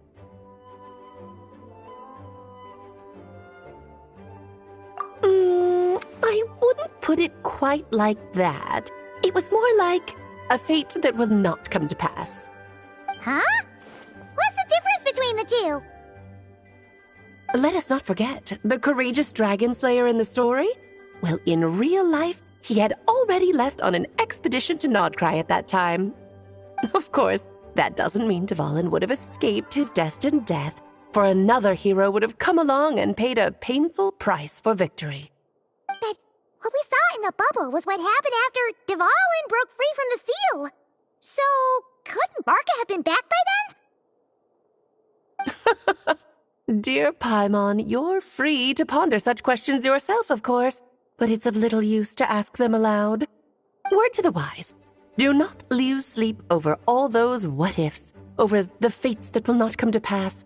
It's an exercise in futility. Those who can observe fate see both the good and the bad of what could have happened. But all that matters is what did happen. Those alternate fates are nowhere near as important as the world that exists in the here and now. All right. Ah, you're saying it was as if the bubble itself had become contaminated. I suppose some gunk could have stuck to my luggage while I was wandering the border and got mixed into my magic without me noticing.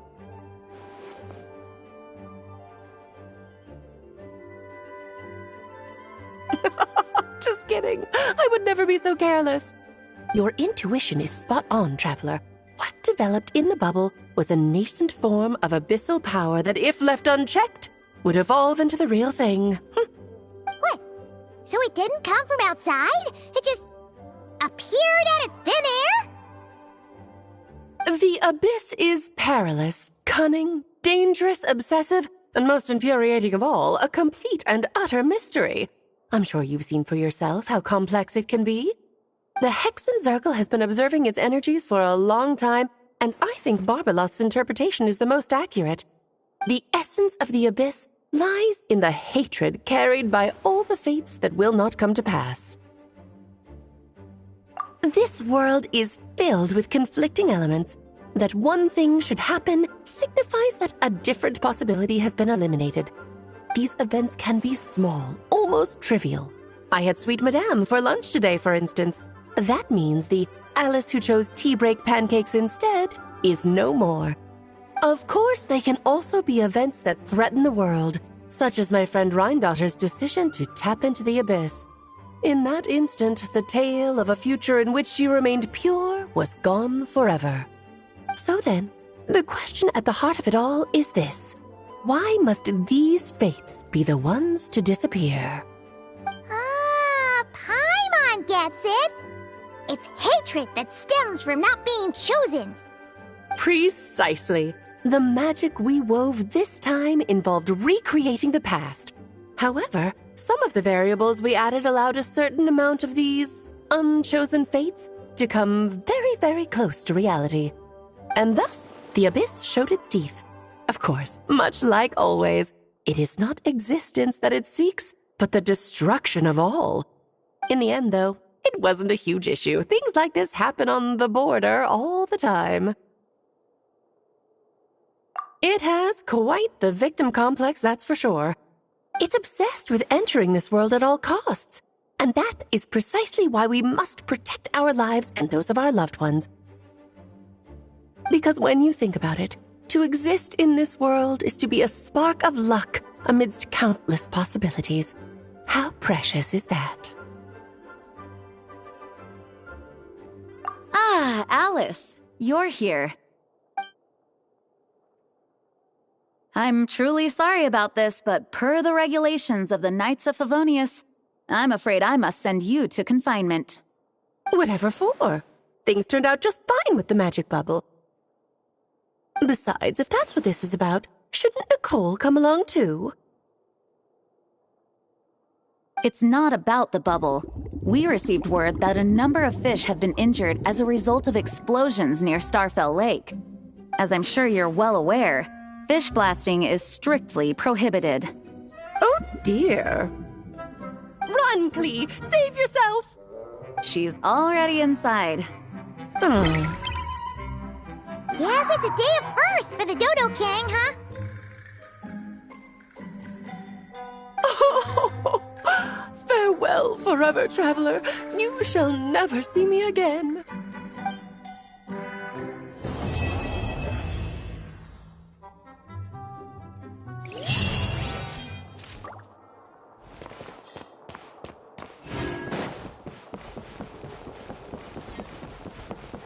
Please be quiet within the premises and refrain from making a racket.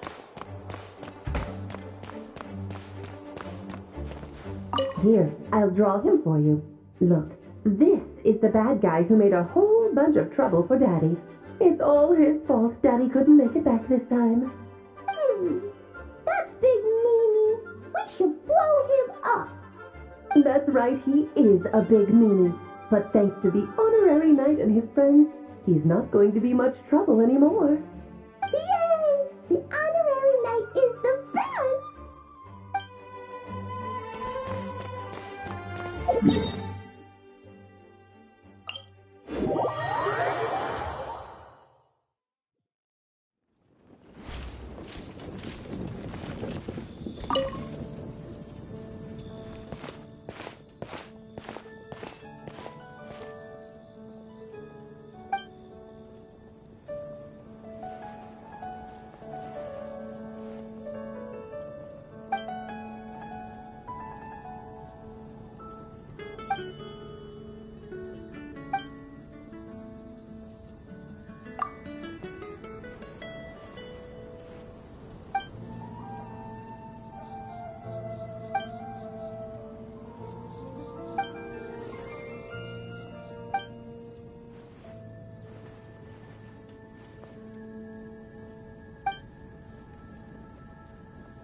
birds call into the wind.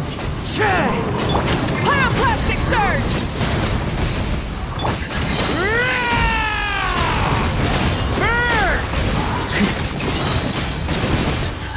Thunder! Up the ante!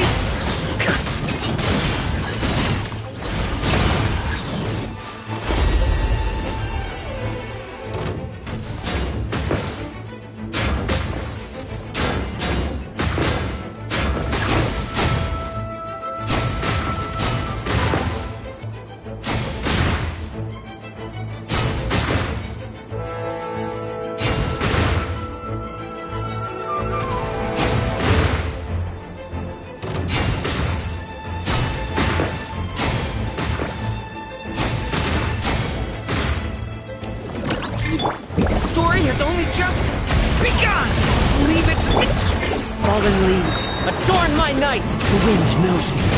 Wrath from the sky! Charge! Burn!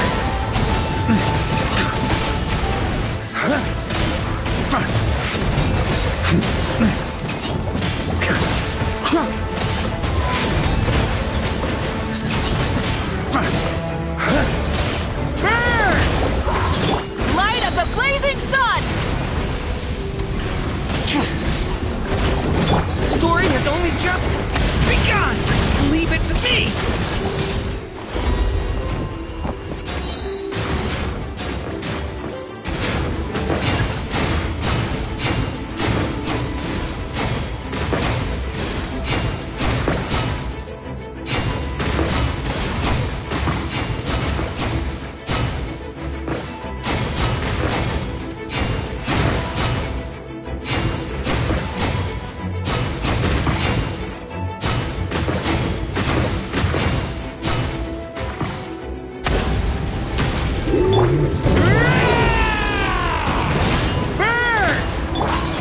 Has only just begun! Devouring clouds high. The birds call. One with nature. Wrath from the sky! Full throttle! Maria sweeping in! Burn! Up the ante! Thunder! Element for the end! Fallen leaves, adorn my night! The wind knows me. Light of the blazing sun! Ready! Burn!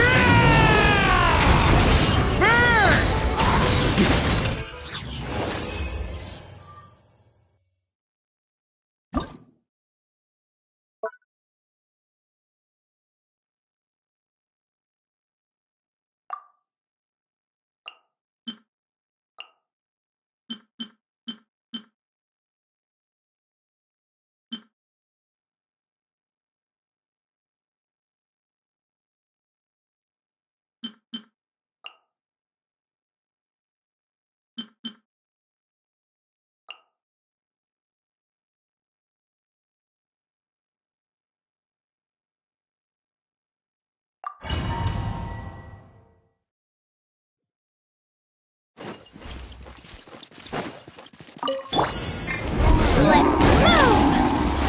Clouds high. The birds call into the wind. Hold the line! You wanna stand down! It's justice o'clock! Heads up! It's justice o'clock!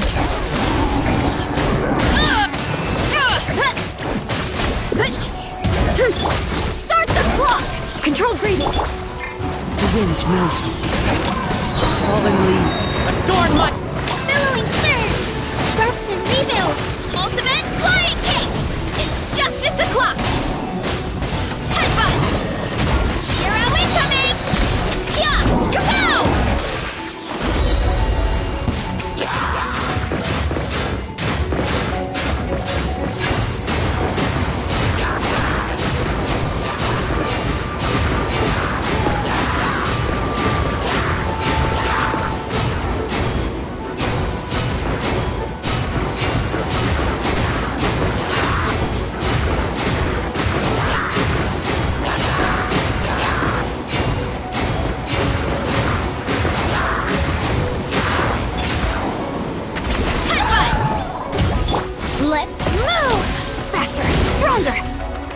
one with wind and cloud. Into the wind. Turret, bring refuge! Hold the line, ultimate! Flying kick! Kite! Yeah! Look out below! Arrow incoming! Boot! Charge! Start the clock! The wind knows me. Allow me! Yeah! Look out below! Arrow incoming! Boot! It's justice o'clock! Yeah!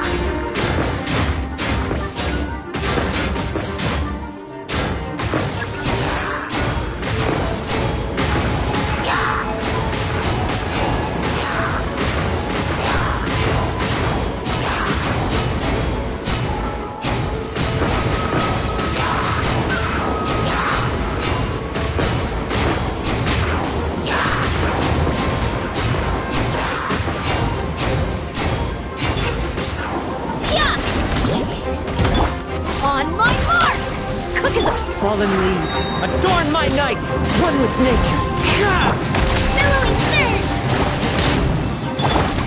Arrow incoming! Ultimate flying kick! Boot!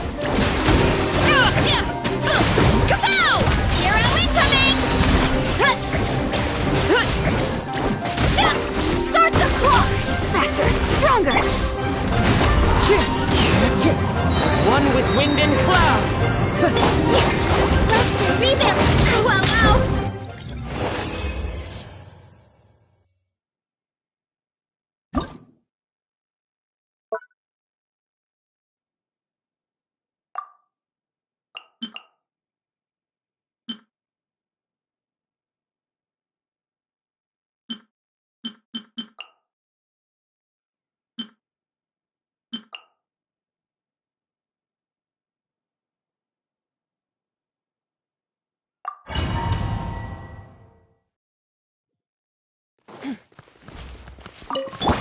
What compels you? Go get him, mate!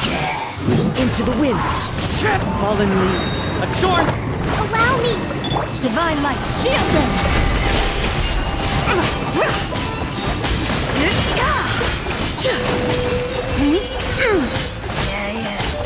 Smite the dust!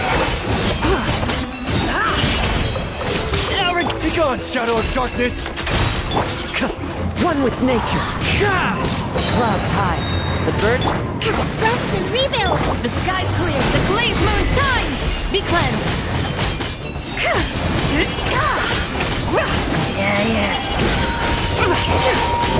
Smite the dust!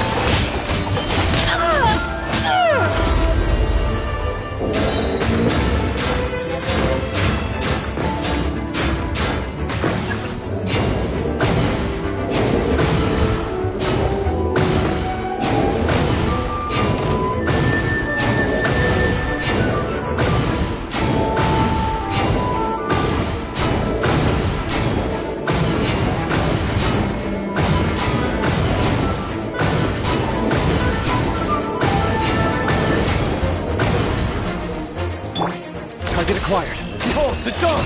As one with wind and cloud! Into the wind! Lofty wisdom will show us the way!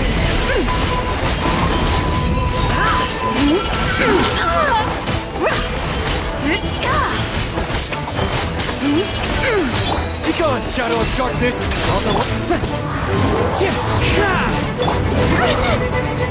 Hold the line! One with nature! Clouds hide. The birds. Divine light, shield them! Be cleansed!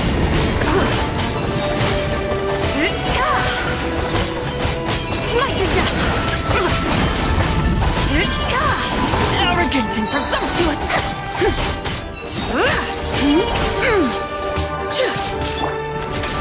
Might compels you!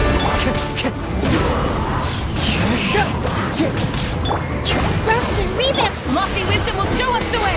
Without further ado!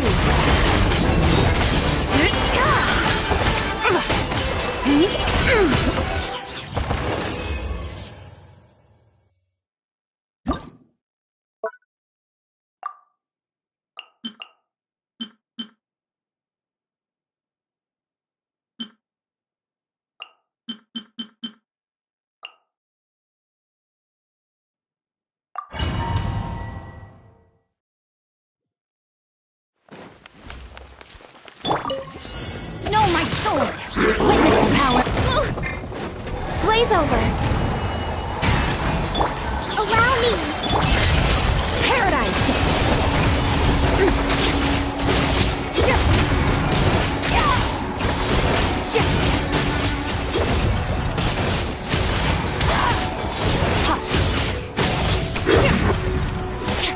Let me weave you a verse. Rain outlines your fate. Huh? All hail!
You a verse.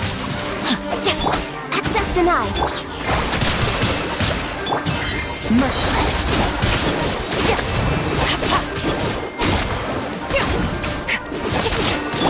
All hail. No touching.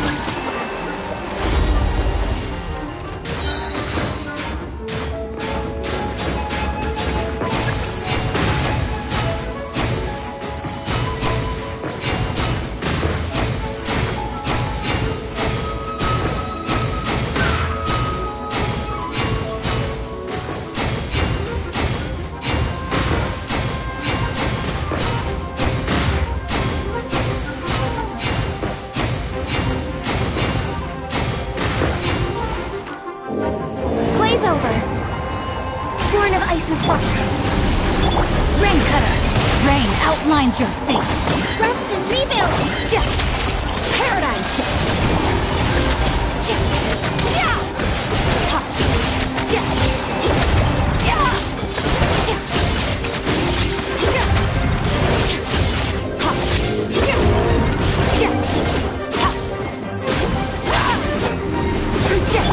Know my sword.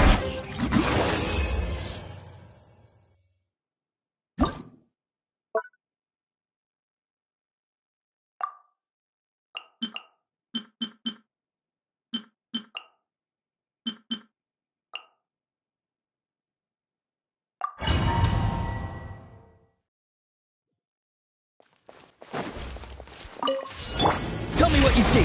Farewell. Light it up! Pyroclastic surge! Allow me! Knock them down. Let's fly! Bullseye! Bullseye! Wrath from the sky! Full throttle! Hold the line! Open fire!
Hold on to your hats. Let's fly!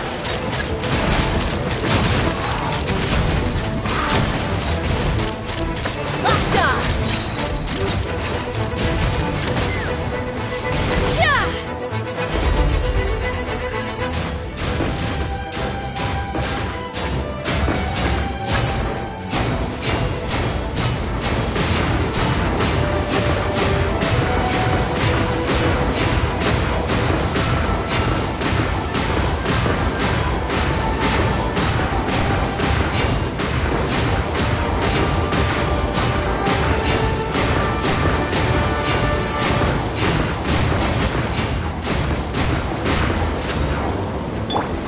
Tell me what you see. Not too far now. Light of the blazing sun! Fire in the hole! Open fire! Bullseye!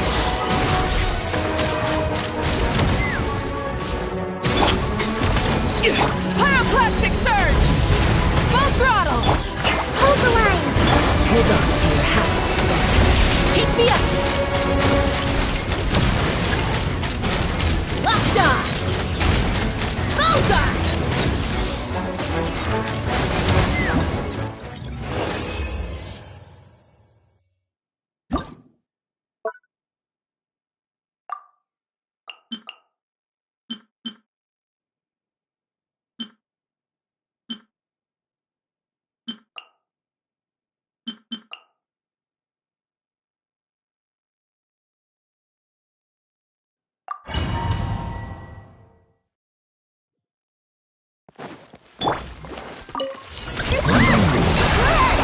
Fallen leaves, adorn my night! The wind knows me.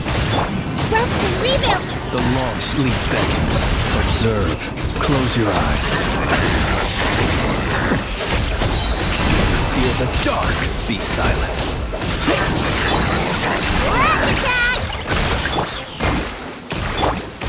Into the wind. Clouds high. The birds come. Covenant of the deep! Hold the line! Chew on this! Close your eyes. Fear the dark. Observe. To dust.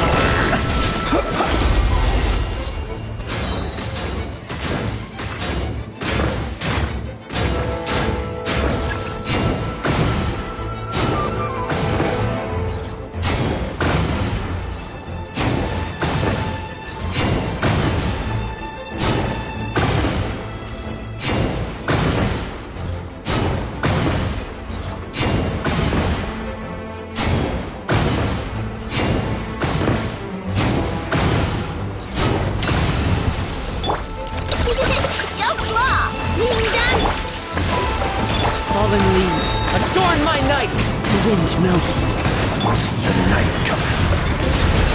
Close your eyes.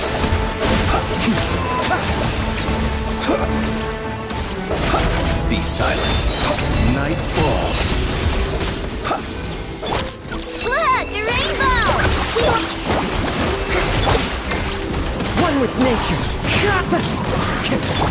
Observe. Be silent. Billowing surge! You're blocked! Lashing! As one with wind and cloud, the wind knows me. Allow me! Observe. Close your eyes. Do you fear the dark? Observe. To dust.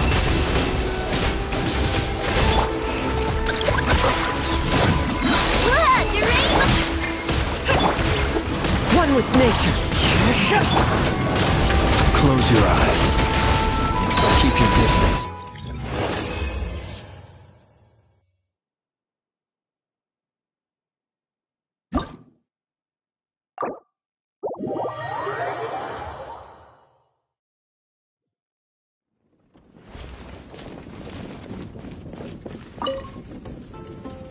Hello there, Honorary Knight and the Helper in White.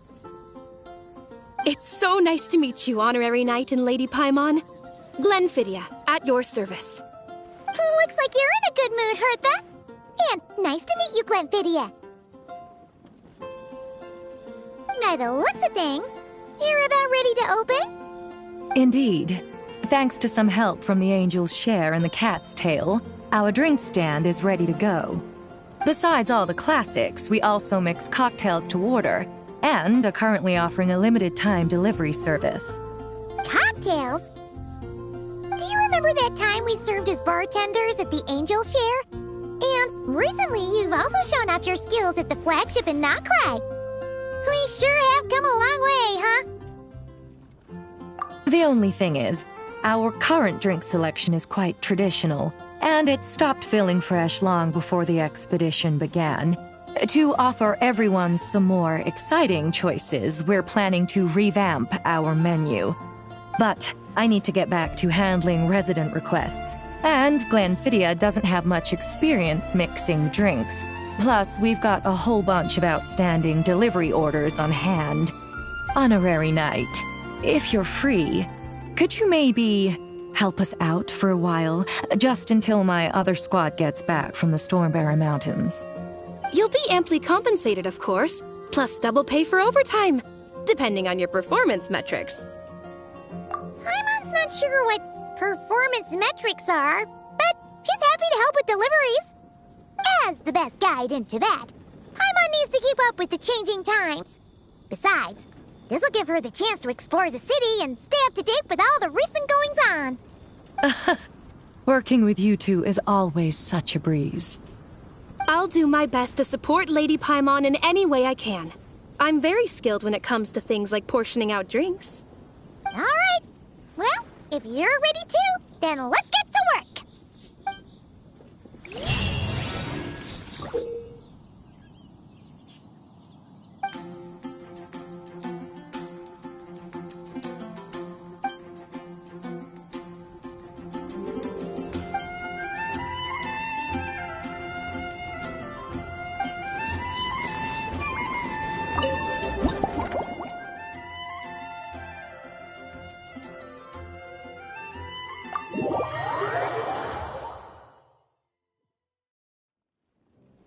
Oh my, it looks like Hertha has gone back to her duties, and Glenfidia is away somewhere too.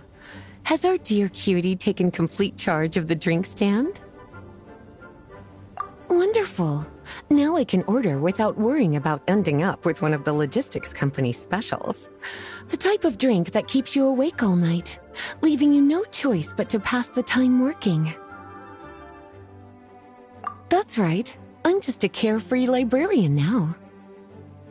If only there weren't so many people with overdue books, and I didn't have to go door to door to get them back.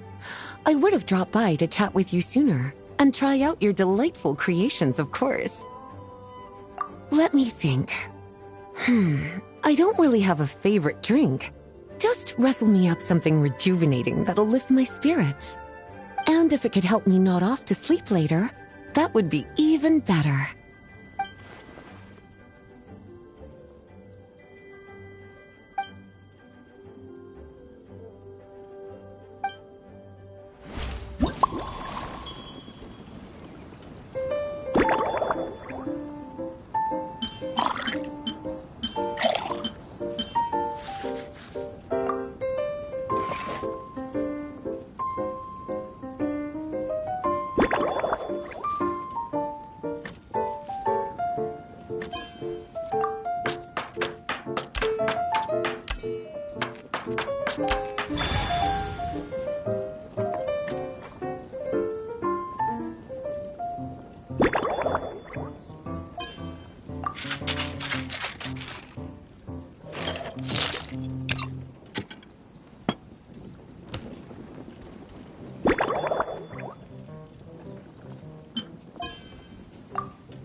Here's a snow-kissed dawn. Hope you like it. It's delicious, cutie. Pleasantly tart, sweet, but not cloying, smooth on the palate, with a refreshing aftertaste. If anything, though, I seem to be feeling a little more energetic than I'd like. Perhaps you've unwittingly unraveled Glenfiddia's secret and concocted an even more effective pick-me-up? Don't worry, there's no rush. Your eyes are aglow with curiosity, as though you have many more questions to ask. Let's chat for a while. Take your time. Inspiration will come soon enough.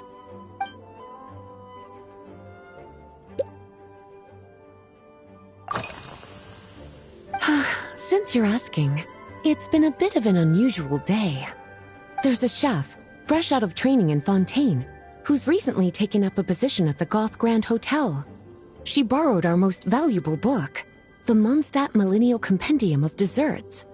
Apparently, she plans to use dessert-making techniques to improve the taste of various savory dishes. Something about reducing their greasiness. Indeed, and judging by the results, she rather overdid it with the caramel sauce. What should have been fragrant meat slices ended up tasting nauseatingly sweet. Caramel sauce is such a fantastic ingredient, you know?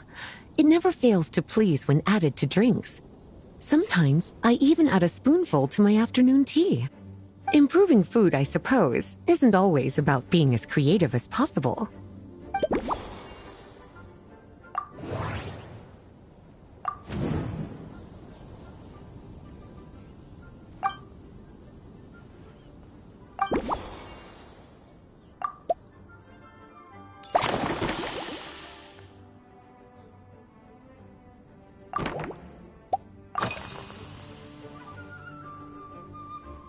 Oh, this?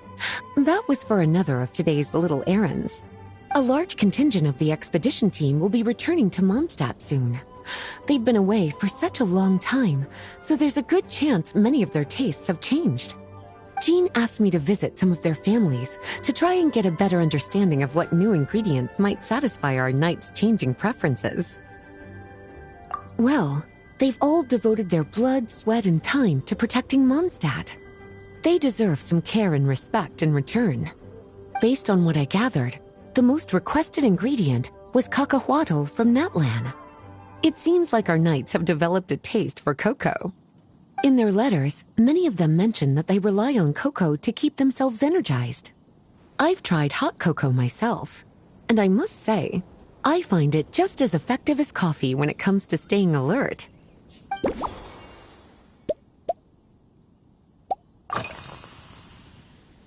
Surely you're not suggesting I'd take this opportunity to sneak off on a little countryside wander? You caught me. My investigations into Mondstadt's lesser-known drinks took me to Dawn Winery, where I had a little chat with the head housemaid, Adelind. On my way back, I ran into Emmetall out on patrol. She'd encountered some monsters she didn't know how to deal with, and in her desperation, asked for my help. I accompanied her on a detour to Wolvendom to teach some raving hounds a lesson. It's been a while since I've had such an invigorating workout.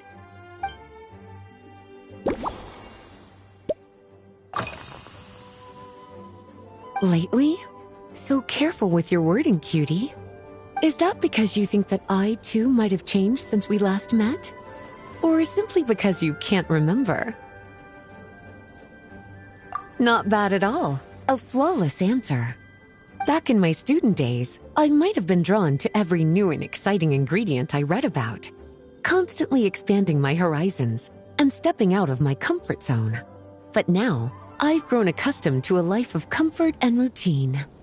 To paraphrase a certain Liyue legal expert, my life is fast approaching a state of living out one's golden years in peace and comfort. I'm no longer so easily moved by adventure and excitement. I'm sure you remember, a few years ago, when we were adventuring together, you found me that sweet-tasting alchemical ingredient. Well, my tastes haven't changed a bit since then.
As expected, cutie, your brilliant mind has grown even sharper.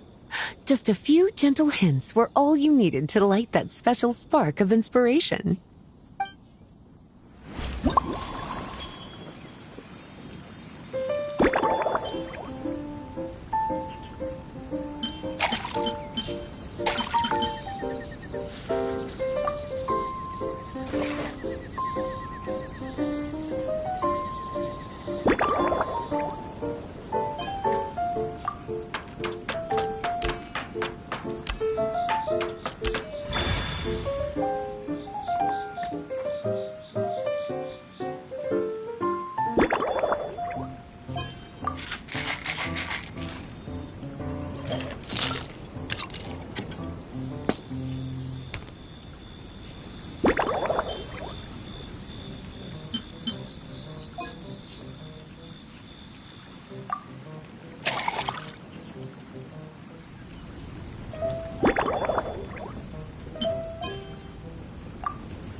Finished! A new creation, custom made for you.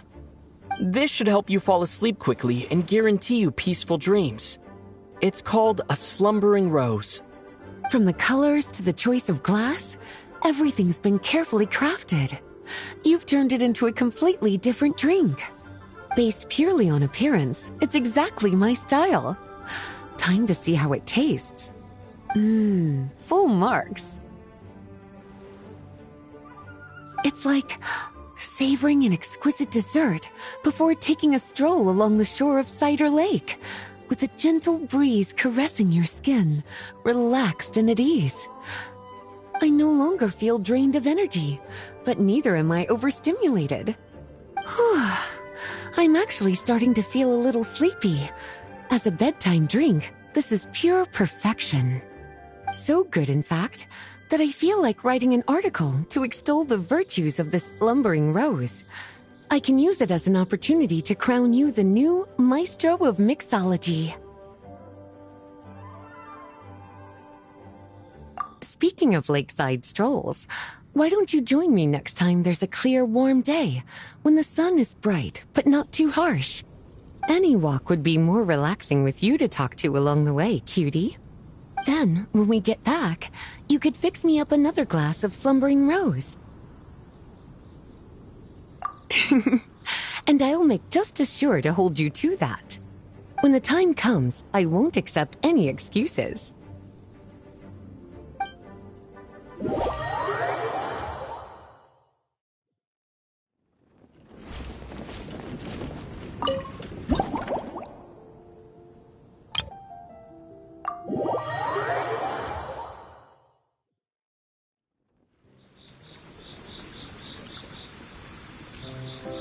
Good afternoon, traveler.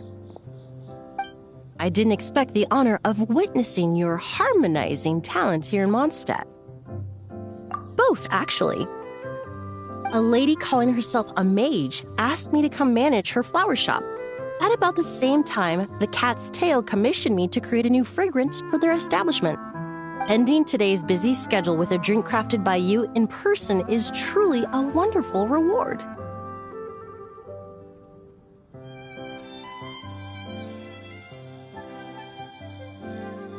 I have faith in your choice.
care to give this a try, Miss Emily?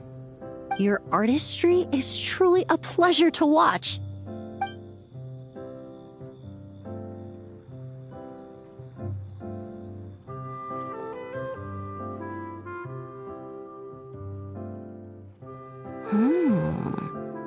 This tastes like a local variant of a Lumiduce Twilight. Am I right? The gentle and elegant taste, with its distinct layers combined with a hint of Mondstadt's characteristic scent, offers quite a welcoming flavor, all the while avoiding potentially discordant aromas. Though in reality, there's no need for you to be so conservative. I have quite a high tolerance for flavors that stray outside the boundaries of conventional wisdom. Your drink was nice, but it would be perfect if you could make one with a little more depth. A cocktail that shows off your unique understanding and enhances my impression of Mondstadt. If you need time to mull things over, perhaps you might find inspiration in a little light conversation?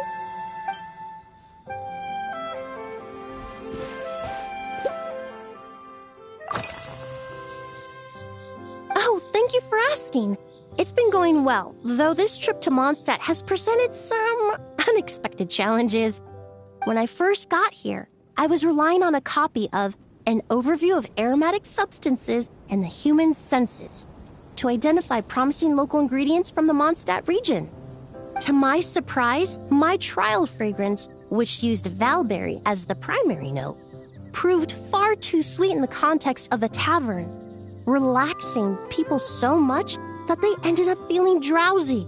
The bartender with the beautiful ears, for instance, fell asleep right at the bar. Let's just say that sweetness isn't always a case of the more the merrier. Maintaining an appropriate balance is beneficial for both body and mind. Even in daily life, I rarely eat sweet food, and I try to avoid fruits like berries that have a high sugar content. In the end, I completely eliminated valberry as an ingredient and turned instead to windwheel aster, with some success, I might add.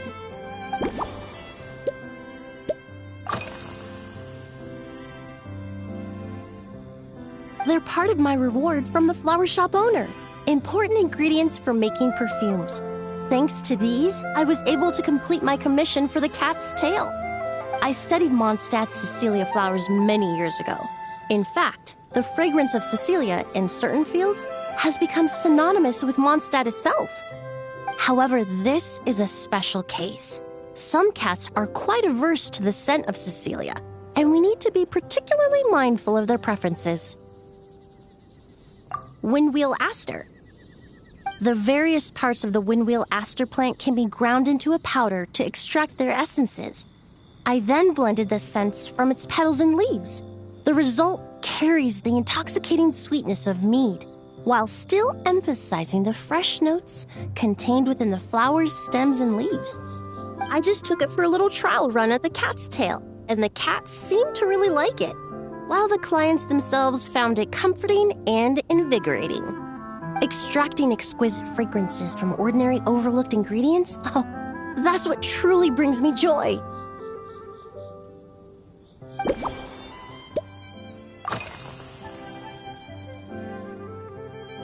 Usually, after work, my friends from the Maison Gardiennage sometimes treat me to a few drinks.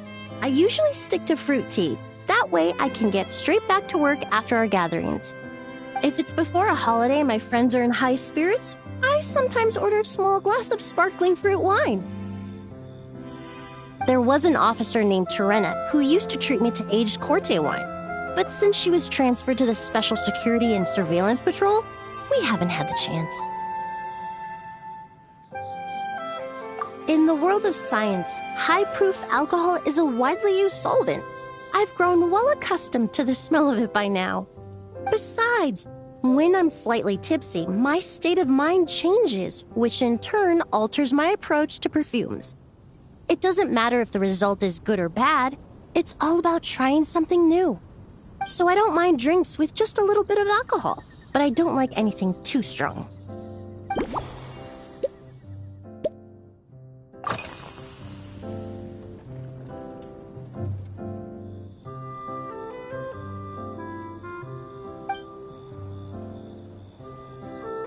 It really is.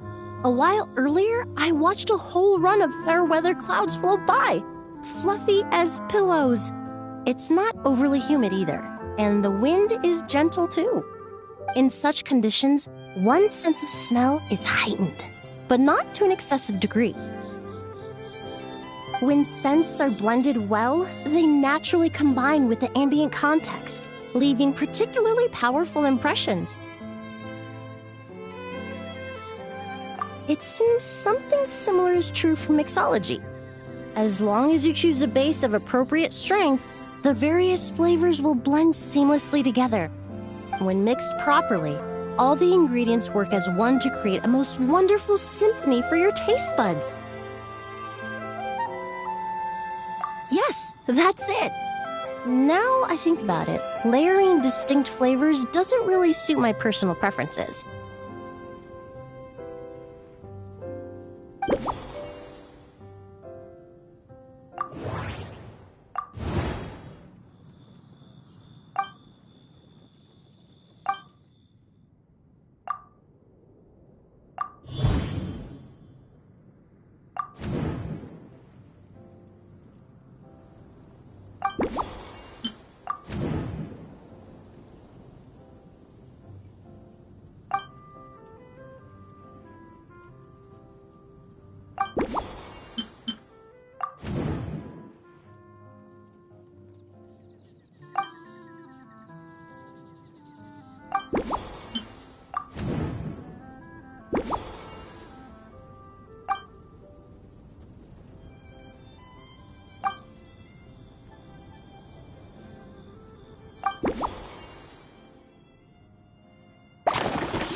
Just from our brief chat, you've already formulated a new concoction. Perhaps you possess a natural talent for this kind of creative work.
Here you go. A new and improved, Emily-inspired Lumideuse Twilight. I haven't come up with a name for it yet. The colors are cooler and more refreshing, and the fragrance is delightfully subtle to match. Are these bright specks on the surface the crushed petals and leaves of windwheel asters? I'm sure it must taste wonderful. Let me try.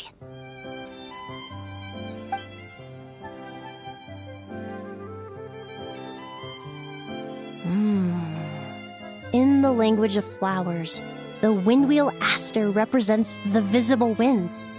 Your cocktail not only captures their form, but also the fragrance they carry. Therefore, I suggest you call this drink Windborne Bouquet. The winds and clouds of Mondstadt swirl together in the glass, leaving behind enchanting traces of fragrance. Really? Oh, perhaps it's just a habit of my profession. I'm glad you like it. Now it's time to slowly savor this masterpiece. Thank you so much. This trip to Mondstadt has been so rewarding. This is the most memorable cocktail I've ever had. Once I get back to Fontaine, I will attempt to recreate this moment as both a fragrance and a perfume. Once I've perfected the recipes, I hope you'll do me the honor of being the first customer to experience these new products. Until then, I look forward to seeing you in the Court of Fontaine.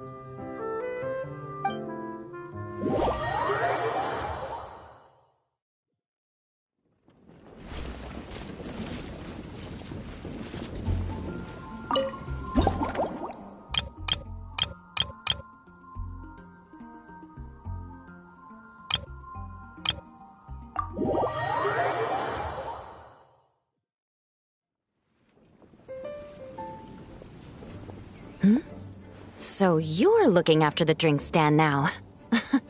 If I'd known sooner, I would have stopped by this morning. I've got to say, I'm getting curious. I've heard a lot about your mixology skills.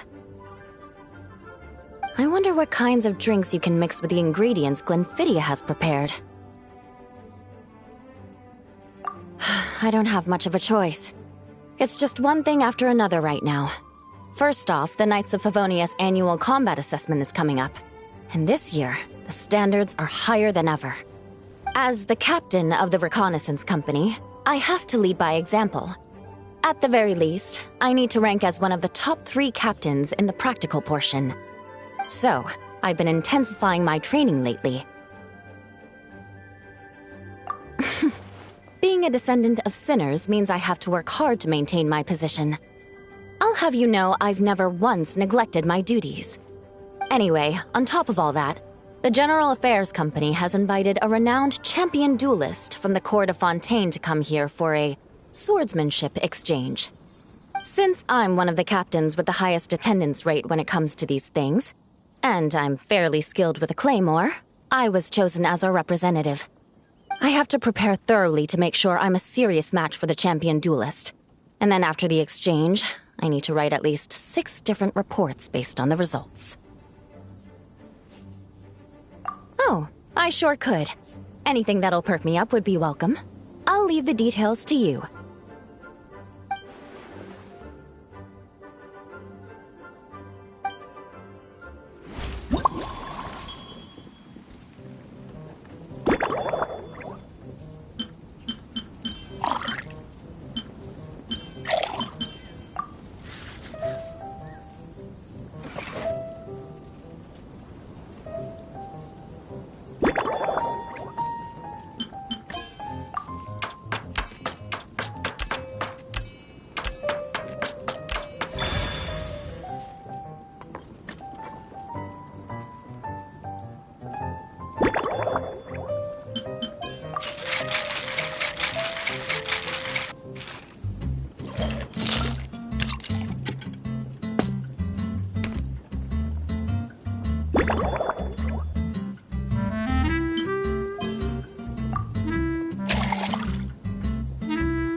One twinkling starlight for Captain Eula. Hope you like it. Judging by your confident tone, I'm certain I will. Well then, I'll make sure to savor this thoroughly.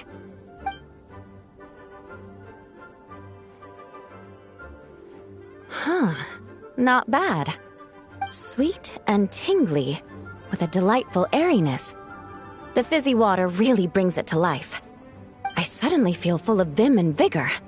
But just one glass doesn't quite scratch the itch. How about something with a bit more bite?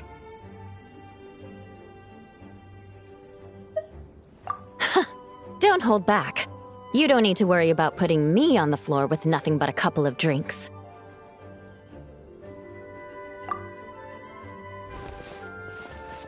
Works for me.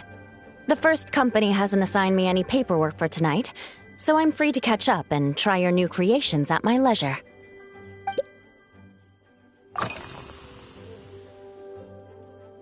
That's right.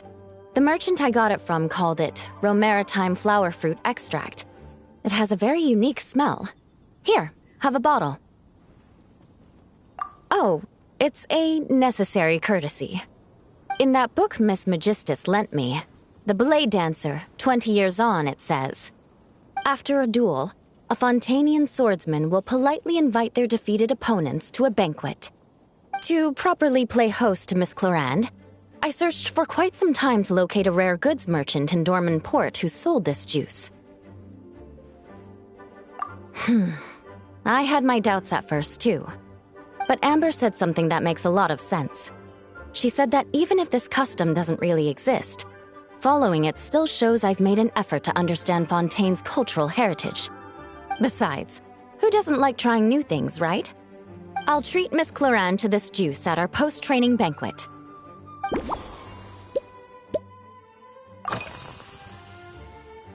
If you want to know what I've been eating recently, I'd better start by mentioning the logistics company's latest revolution. They launched a diet improvement initiative and started distributing a form of standardized canned food to knights operating in the wilderness. In the past, we only had dry rations. Every mealtime we had to set up pots and campfires, roll dice to choose a cook, and take turns standing guard. In all honesty, it was a bit of a hassle. Now we just need to bring our standard field rations, comprising of 5 cans and 9 paper packages. We can heat the cans by the campfire, and then we're ready to eat. You did say, sounds like, right? Our canned food supplier has quite the stellar reputation, and their regular meals are indeed quite good. The problem is, in order to meet preservation standards, they have to make their military-grade meals way too salty. The vice captain of the 5th Company, who has a somewhat dry sense of humor, went so far as to say, this food's bad enough to bring down the wrath of Liyue's stove god. In any case, after eating it for a week, my taste buds have gone completely numb. You can hardly blame the logistics company. After all, it is hard to please everyone. Our feedback has already been submitted, and they should be working on fixing the issue. Of course, having fresh meals prepared in camp by a dedicated company chef is still the best option.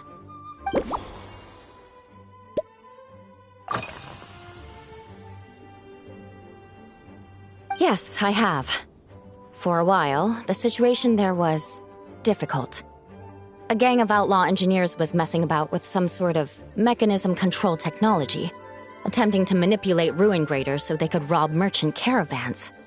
To make matters worse, several veteran knights who had been stationed at Dorman Port were transferred to my squad, and they weren't happy to be taking orders from that Lawrence girl.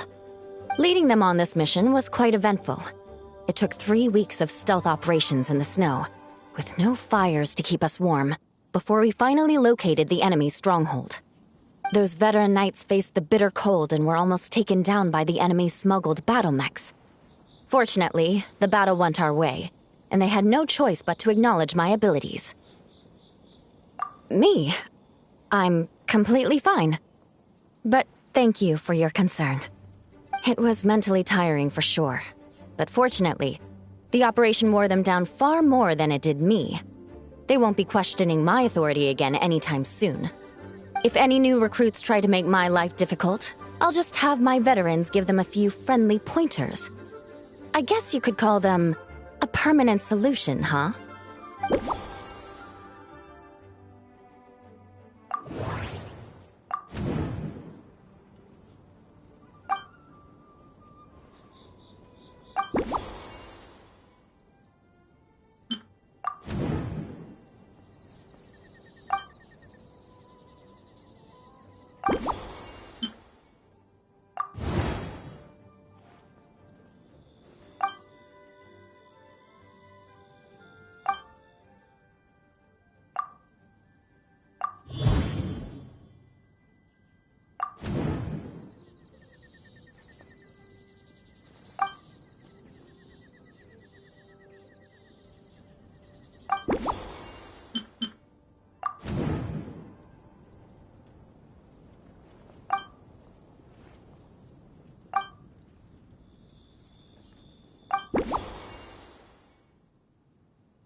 Oh my. To be honest, I'm eager to begin, but also a little nervous. Miss Cloran's combat style comes from the mysterious Marechaussee hunters. In the library, there are some old Fontanian newspapers from hundreds of years ago that give some idea of how formidable an organization it was. A more recent newspaper claimed that Miss Cloran was an orphan from an underwater kingdom, and that before battle she would perform rituals inviting spirits to possess her sword. Assuming these rumors are true, or that Miss Cloran's abilities might even be more extraordinary than that, it's important that I'm prepared for anything. Incorporating elements of swordsmanship into a drink? Huh. Certainly a creative idea, I'll give you that. I sure could do with an energy boost, but how do you plan to express something like swordsmanship with a cocktail?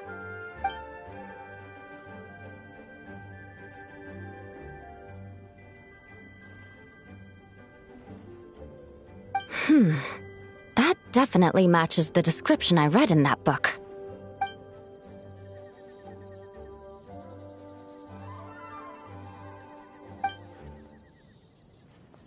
That's right. You really know your stuff. I doubt there's anyone else in all of Tevat who could come up with such a perfect metaphor.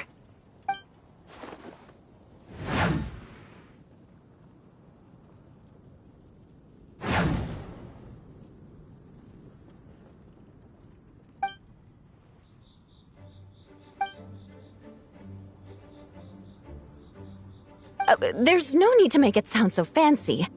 It's just an aristocratic variant of Favonius bladework, with a bit of personal flair.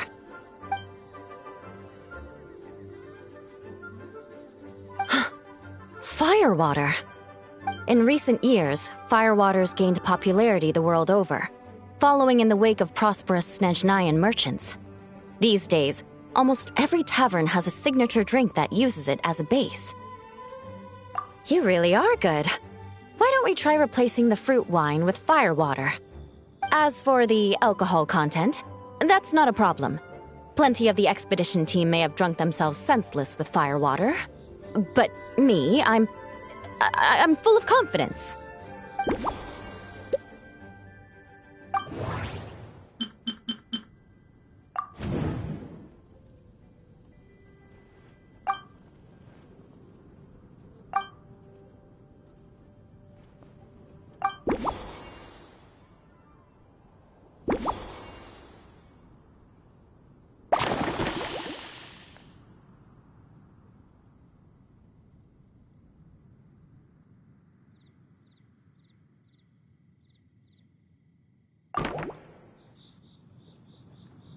Brilliant.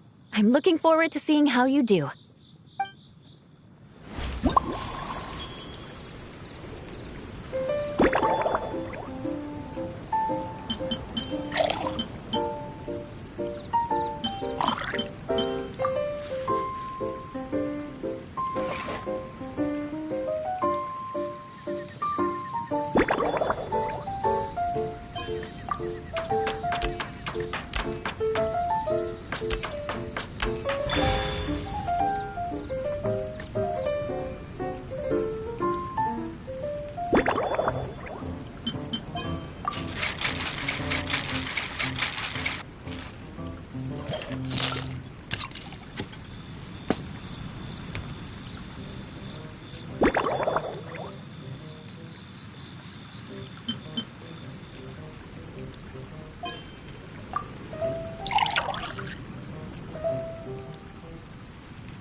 Here's your all-new Seafoam Sword Song, mixed to meet your personal preferences.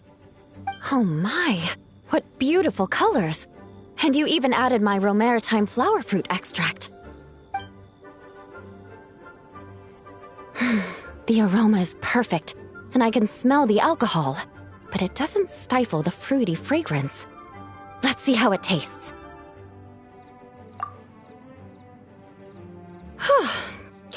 Give me a moment to come up with the right words. I need to think carefully.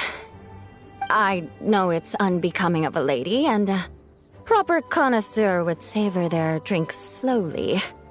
But I'm sorry, this is just too good to be true. Can you mix me another?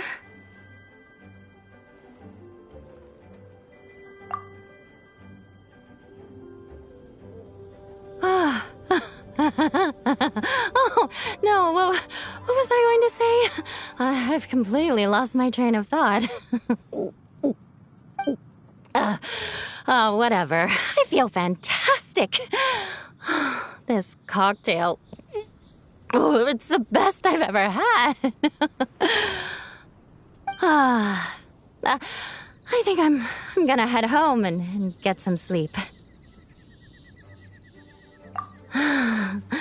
Don't worry about me. This is the happiest tipsy I've been in years. I'm still far from being drunk. By the time I've gone a few rounds with that, Miss Chlorine, and completed my reports, I'll have been on duty for 3 months straight. Jean. The acting grandmaster. Isn't it about time she gave me some time off? I won't be forgetting this injustice in a hurry. You mark my words.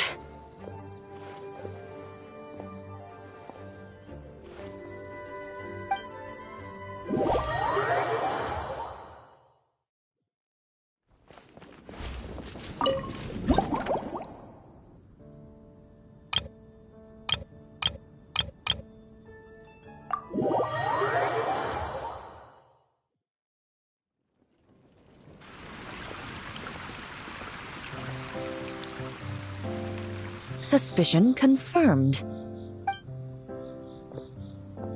While patrolling the area, I was sure I'd sensed a familiar presence, so I came over to take a look. And sure enough, here you are.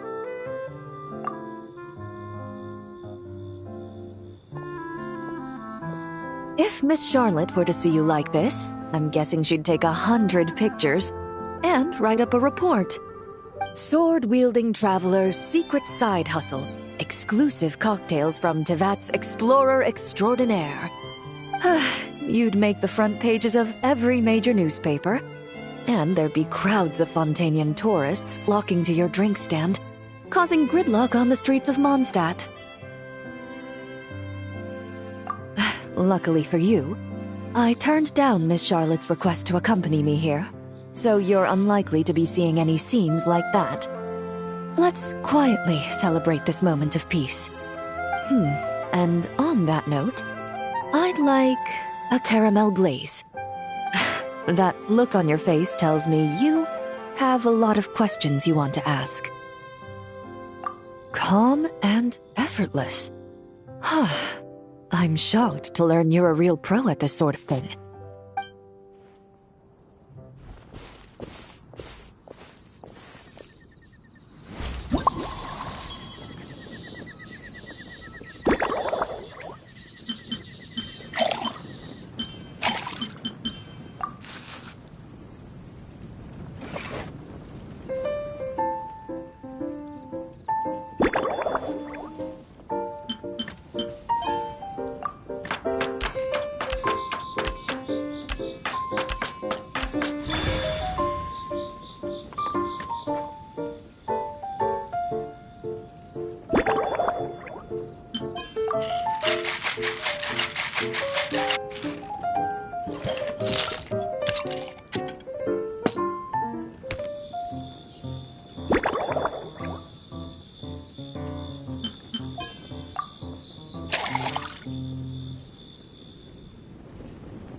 Your caramel blaze is ready. Try not to drink it all in one go. Huh. It sure lives up to its name. The color reminds me of a raging fire, while that aroma really hits you head on.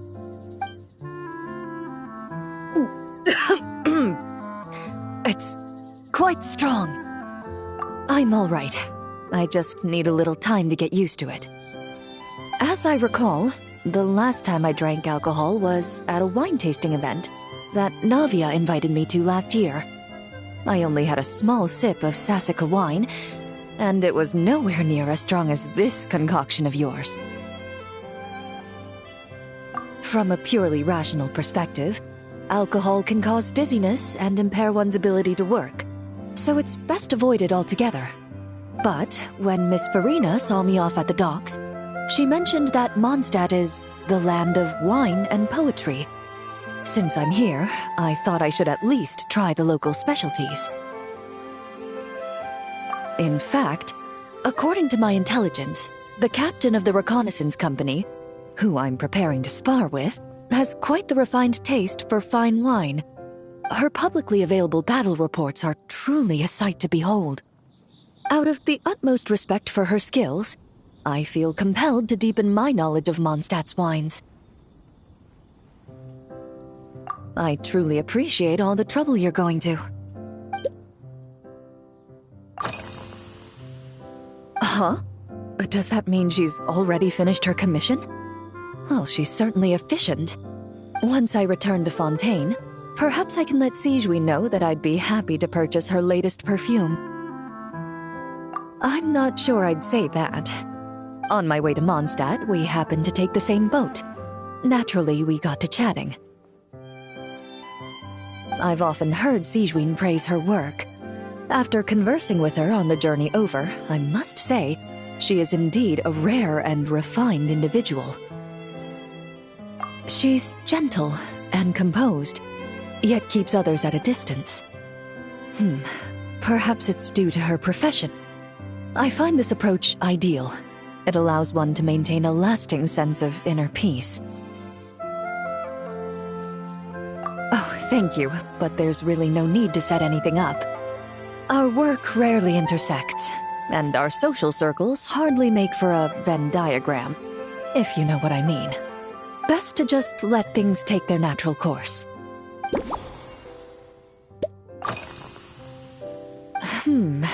When I'm working, I often drink coffee. But with meals, I prefer a lighter tasting drink, like Buell fruit juice. Since I eat a lot of meat, the slight acidity of the juice helps balance out the greasiness. Over time, I've grown accustomed to the sour taste. After the swordsmanship exchange, the Knights of Favonius rather kindly treated me to some traditional Mondstadt cuisine. I had 8 different meat dishes, and all of them were excellent. The portions were huge, and only the highest quality cuts were used. Everything was cooked to absolute perfection. Of course, there was still room for improvement. When catering to tourists, the sticky honey roast and pile 'em up might benefit from a slightly lighter sauce. I've certainly tried all the red meat dishes. I think I've had enough calories to sustain 3 days of vigorous work, so I've had to decline all subsequent dining invitations. To be honest, I can still taste the grease. There must be a way to cleanse my palate.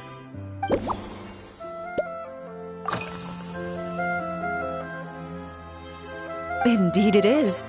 The knights codenamed Hazelnut 3 and Hazelnut 5 gave me this crest. I must say, it's exquisite. They told me the design has only just been finalized. Apparently, it's only presented to important guests. They said they're making a badge for you, too, but it hasn't been finished yet. You're not wrong.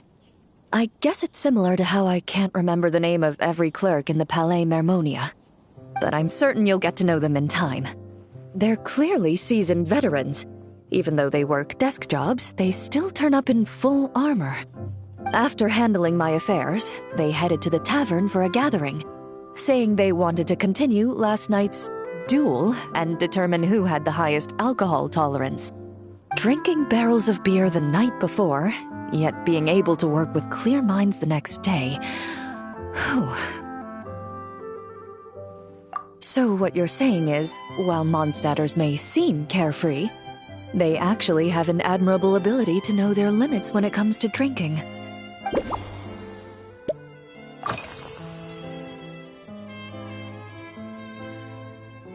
I've seen a little. I took a stroll around the city the first day I got here. Navia's done some rather extensive research on this place. Many of the scenes and illustrations for the tabletop troupe were inspired by views of Mondstadt. However, the way she describes the atmosphere in her world building is quite different from the real Mondstadt. The deepest impression I've got since arriving here is one of swords and shields. Perhaps because I've mostly just visited the blacksmith and the training grounds. Recently, the newer weapons and armor produced in Mondstadt have been created using a completely different heat treatment process from those in Fontaine, with a higher carbon content in the surface layer. While this has slightly reduced their overall toughness, their impact resistance has greatly improved. These newer weapons give off a smell like overbrewed coffee. Perhaps it's because that scent gave me such a positive first impression. You see, Fontaine's signature metalwork is often coated with a protective agent that contains marcotte. Over time, the faint fragrance becomes overly sweet. And for some reason, it makes my teeth feel funny. I don't imagine the scent of Mondstadt's swords and shields would cause the same level of irritation. Of course, there is a solution to this problem. The next time you find yourself in Fontaine, there's another protective agent I can recommend. One that's as neutral as water, without any excess fragrance. If you also dislike being bombarded with sweetness, this protective agent should suit you well.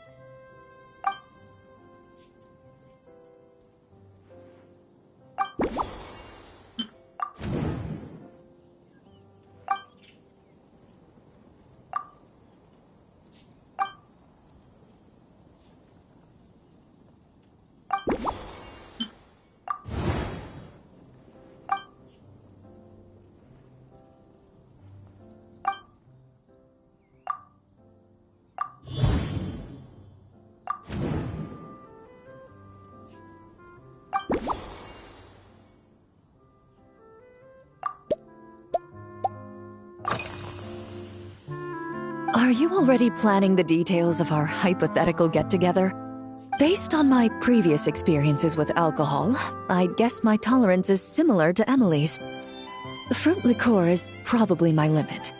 So when the time comes, I think you'd be best off mixing similar drinks for the both of us.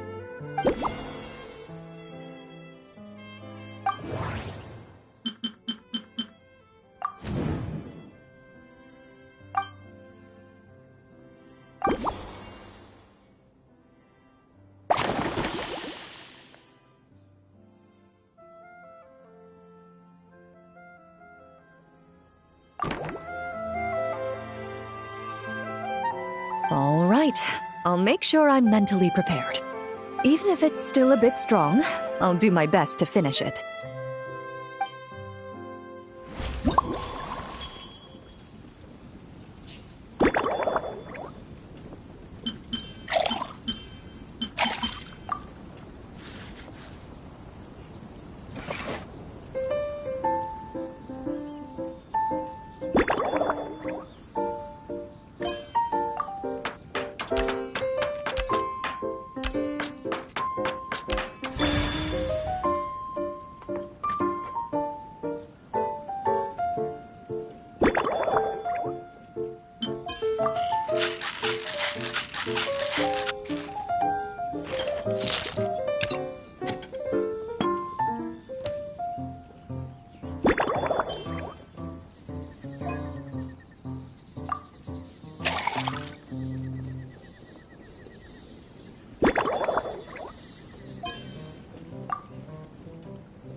All right, this new creation is called Leisure Time Lightning.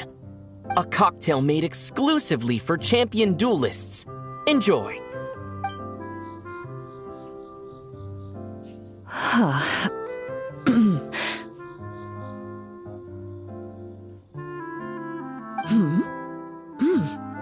Have you added fruit wine?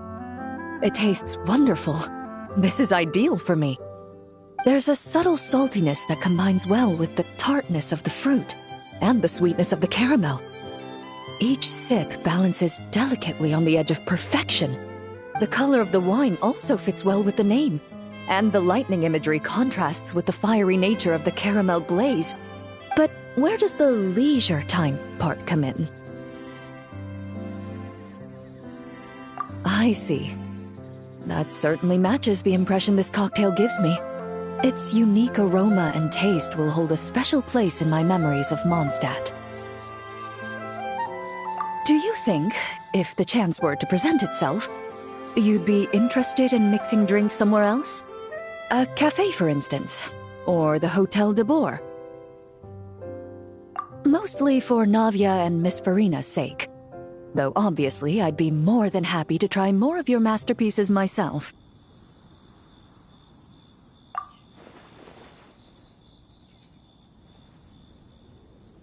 I understand.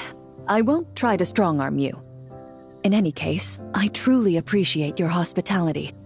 Thanks to you, whether I'm facing the powerful captain of the reconnaissance company or discussing strategy with the Knights of Favonius, I'll be in my best condition.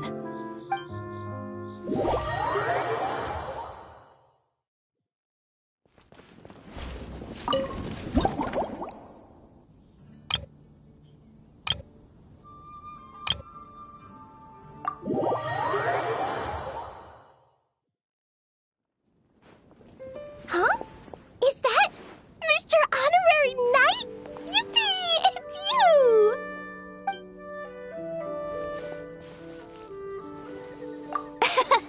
Auntie Eula told Klee that Miss Hertha had found someone amazing to help out. Seeing you here, Mr. Honorary Knight, Klee knows this must be the best drink stand in all of Teyvat. You mean this stand isn't already the best? Well, out of all the drink stands Klee's ever visited, Mr. Honorary Knight's is easily the best. And no matter what drinks Mr. Honorary Knight makes, Klee will definitely think they're yummy.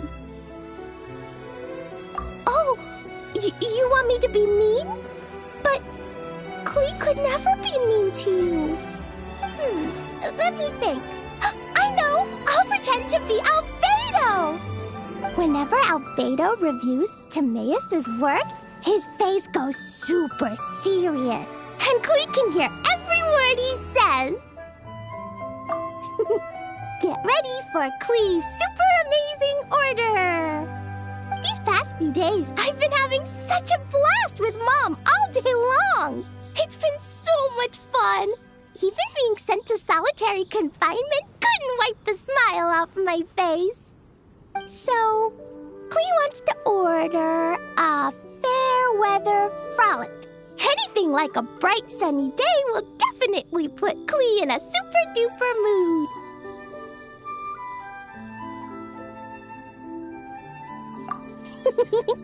I wonder what it'll taste like.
your fair weather frolic is here. Go on, give it a try.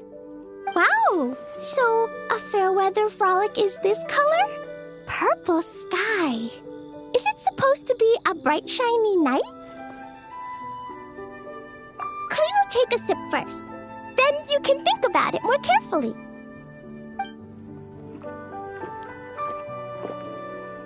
Ah, finished! Yummy! Both sweet and sour.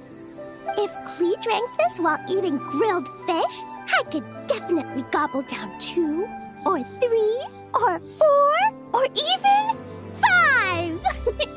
But one drink isn't enough. Clee wants to try a drink that tastes like cake. Clee doesn't know what drink to choose. Why don't we decide together, Mr. Honorary Knight?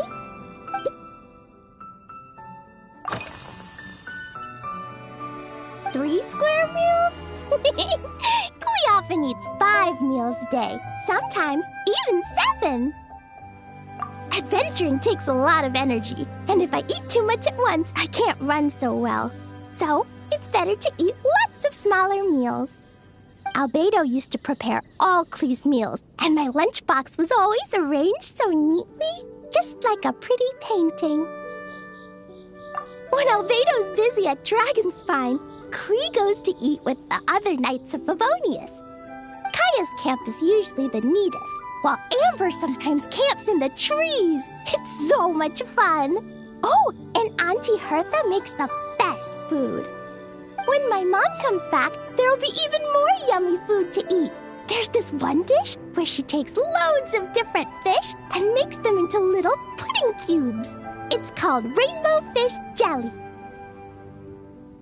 Her Chocogo Crunchy Slices are fantastic, too. It's her newest creation made with chocolate and cookies. They're a little bitter, but they're crunchy. They smell scrumptious, and they have a really sweet aftertaste. Whenever I eat them, I feel so full of energy. Next time, Clee will have to bring some for you to try.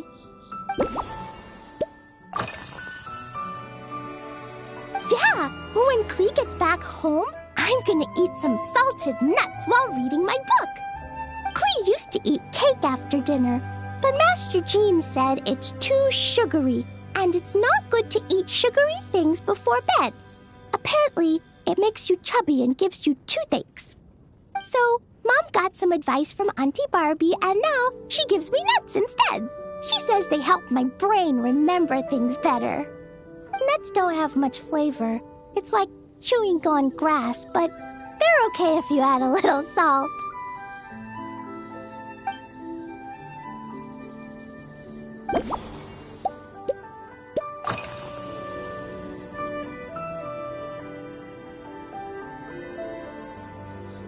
This stuff? Mom taught me how to make it using the alchemy bench. A dash of sugar, then a lot more sugar, then some flowers from Mom's friend in Fontaine, star honey from Auntie Barbie, and finally, some magical jam from Auntie Tavia. Put everything together on the alchemy table, wish for the shape you want, then recite Mom's incantation, and poof! Dodoko-shaped candy! Clee can give you some Dodoko candy too if you want. And if you really like them, I can even teach you my mom's incantation. That way, you could make your own candy whenever you want.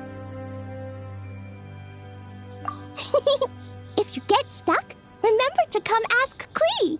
When it comes to magical candy, I'm an expert.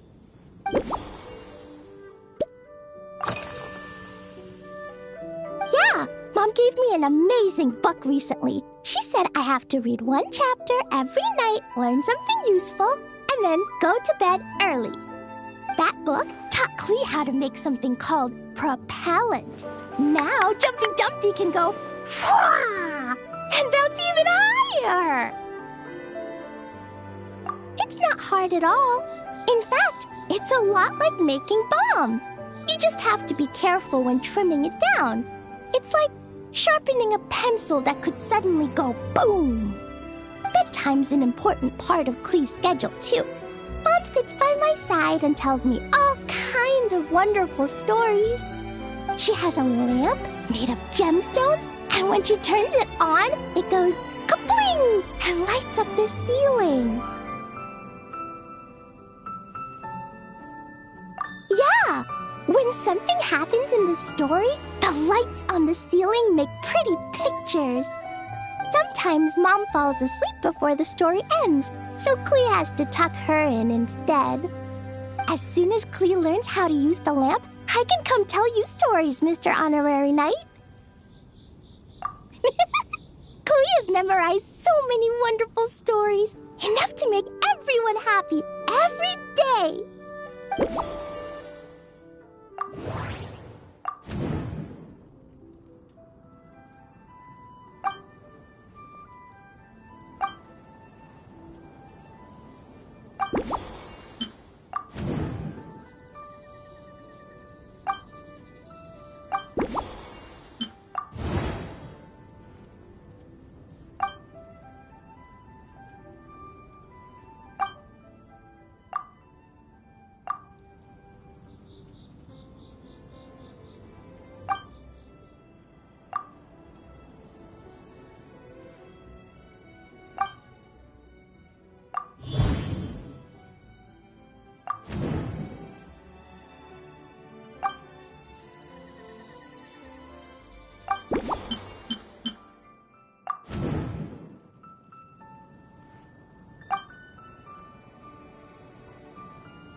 Oh yeah, Klee still wants to eat sweet things, like cake, for example. Maybe we could just go easy on the cream? Or add more fruit? Oh, right! That friend of Mom's who's always wearing glasses gave her a big bag of Fontanian Buell fruit. They're so round and rolly. Klee ate a whole bunch of those, and they were super sweet. But Master Jean said it was okay, because sweet fruit isn't the same as sweet sugar. So if Klee really has to eat nuts, maybe I can just soak them in some fruit juice first?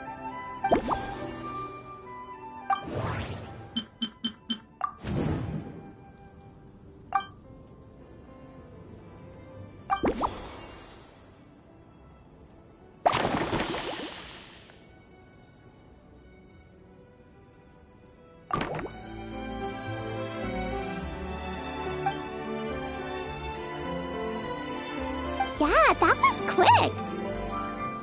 Klee's looking forward to finding out how tasty your next concoction is.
Ta-da! It's done!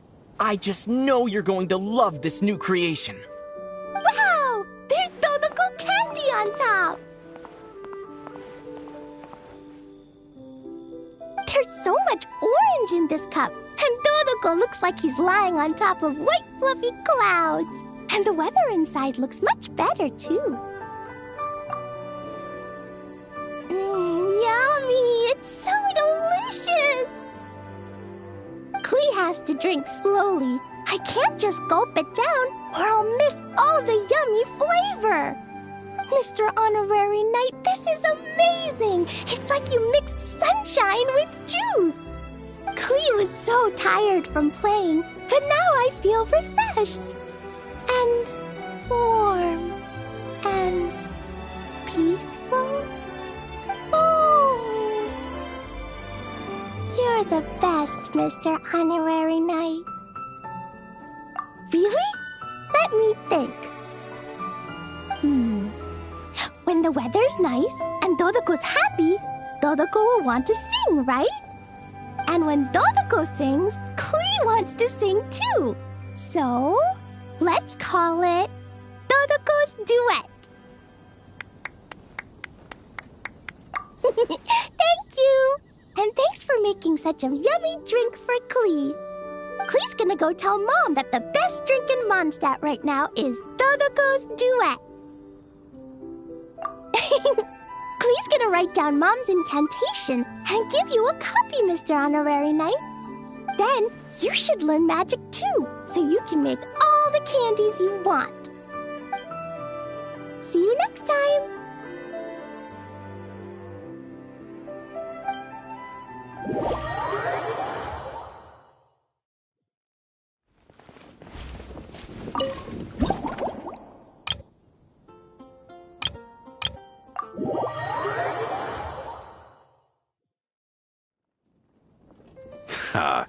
So Hertha's even roped our honorary knight into helping with this little venture. Now that I'm finally free to relax, it's time to start doing just that. Can't wait to see your skills in action. Give me something that goes well with casual conversation, but still packs a punch. Of course they don't clash. A drink that packs a punch means you have to drink it slowly. And if you want to chat, then it has to go down smooth. So, something with a sweet aftertaste. A conversational connoisseur requires the perfect balance.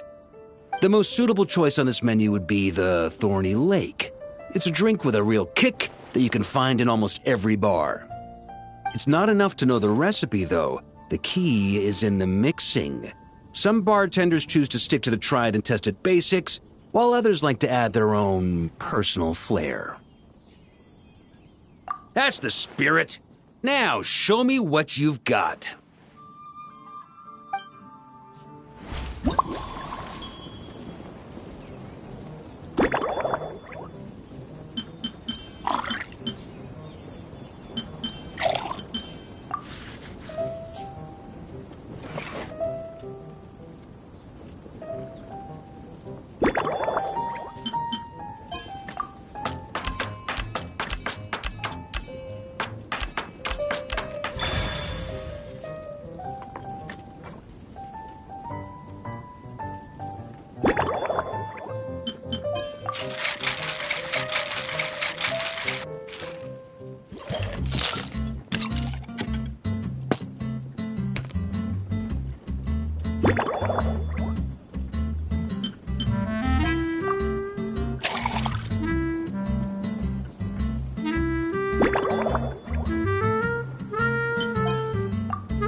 Grandmaster, I hereby present you with this Thorny Lake for your enjoyment and assessment. Well, the color and aroma are certainly on point. But as for the balance of flavors, I'll just have to taste it and find out.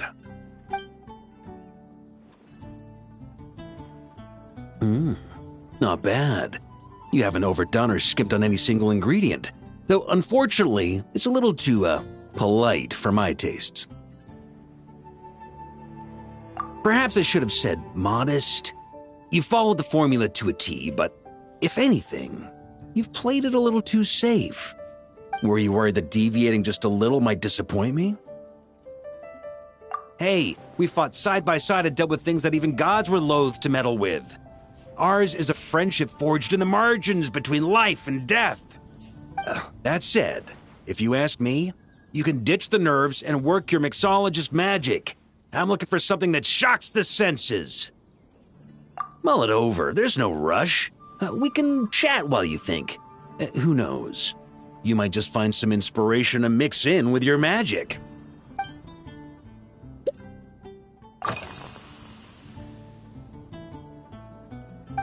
Ha! I like your style. Speaking of this garden, it brings back memories of something that happened many years ago. When I was young, I like to find ruined guards to test my fighting skills, both armed and unarmed. Once, I failed to take down a stray missile, and it ended up destroying a watchtower on the city walls.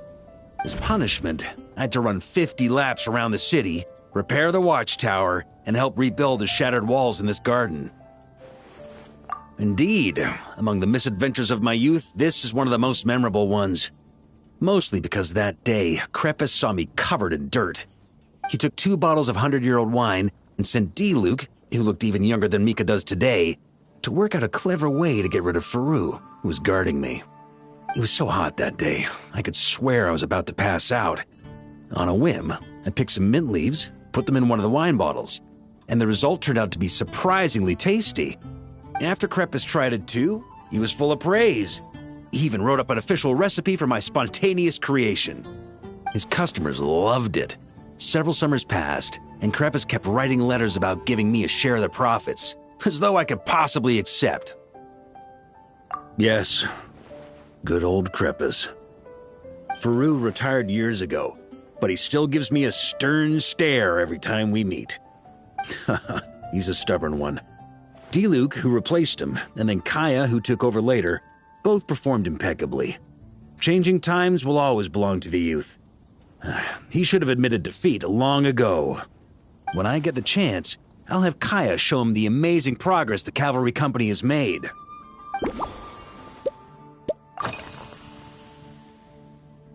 Well, let me think. I guess you could say it lacks impact. Even when following the same recipe, the techniques used to mix different ingredients can affect the taste. Sometimes, deliberately creating layers between spirits can bring out the different waves as each one hits the taste buds in sequence. In this regard, too, you've taken quite a tentative approach. Why not be a little bolder? Ha ha ha, you catch on quickly. No need to explain further.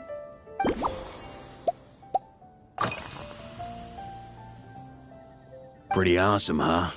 It's like a hammerhead that you can fill with wine when you're not using it to pound in nails. It was a gift.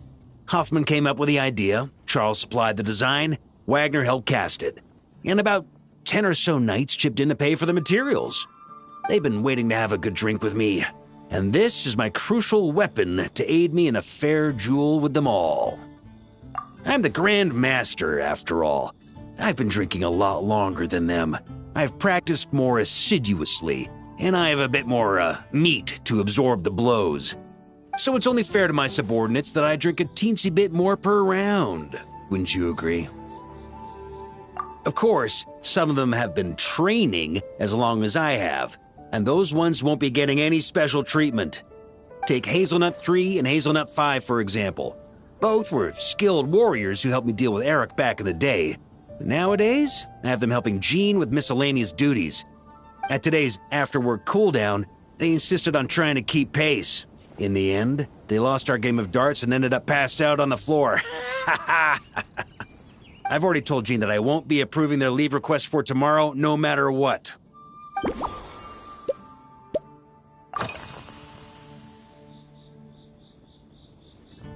It's a treasured place that the Knights of Favonius have maintained for years. So it makes sense that it's become the go-to location for organizing such things. I heard that while the expedition was underway, you were a great help in giving those left behind the opportunity to put their energy to good use. Sometimes, I look through the photos I've been given from those events. Though unfortunately, there aren't enough to include everybody. My conclusion is that Mondstadt needs to do more to popularize the camera.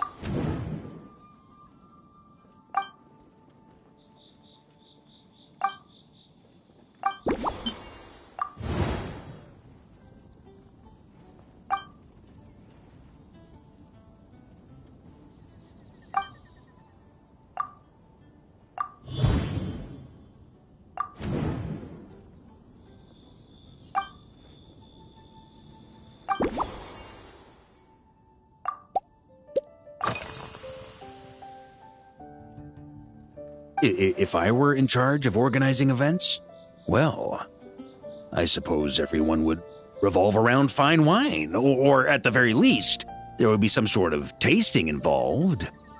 For example, we could go all in on this drink stand and open it to the whole city, with every company of the night selecting one or more mixologists to compete against each other. It's only a thought. Can't let things get too out of hand.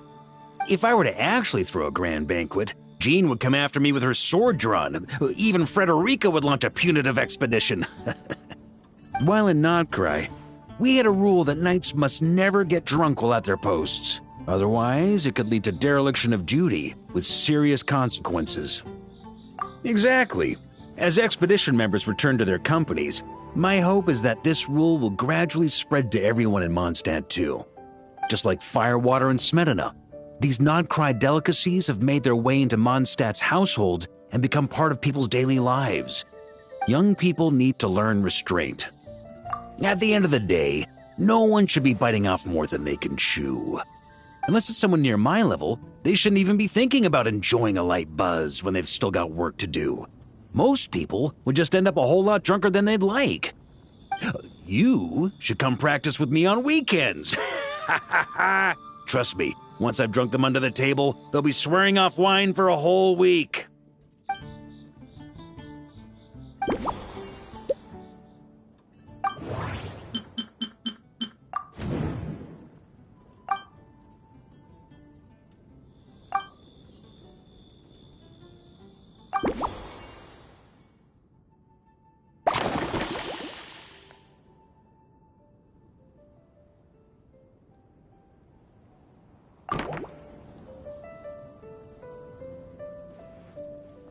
Huh? Oh, feel free. Whatever you're about to do, I've got a feeling I've hit the jackpot.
Here you go, Grandmaster. A cocktail just for you.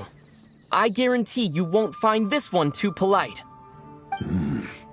Such a spirited drink. How did you make this? Well, that burning scent of firewater. Oh, it's as if the very air were about to ignite. This is more like it.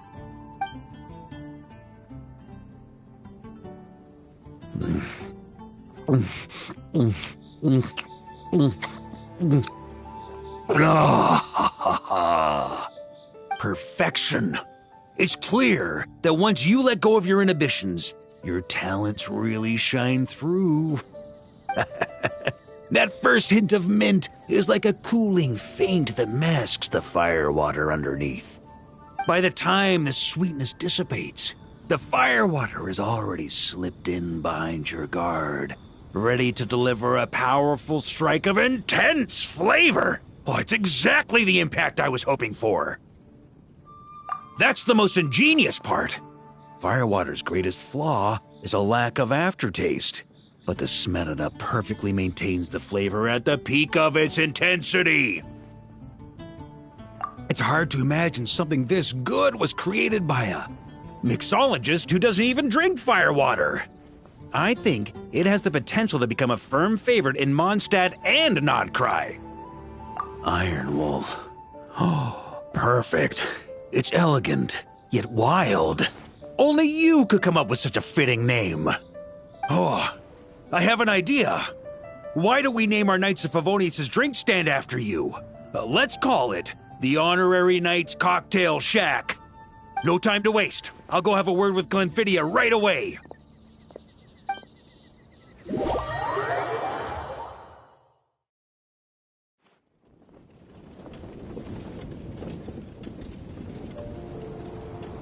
Hey there, Traveler!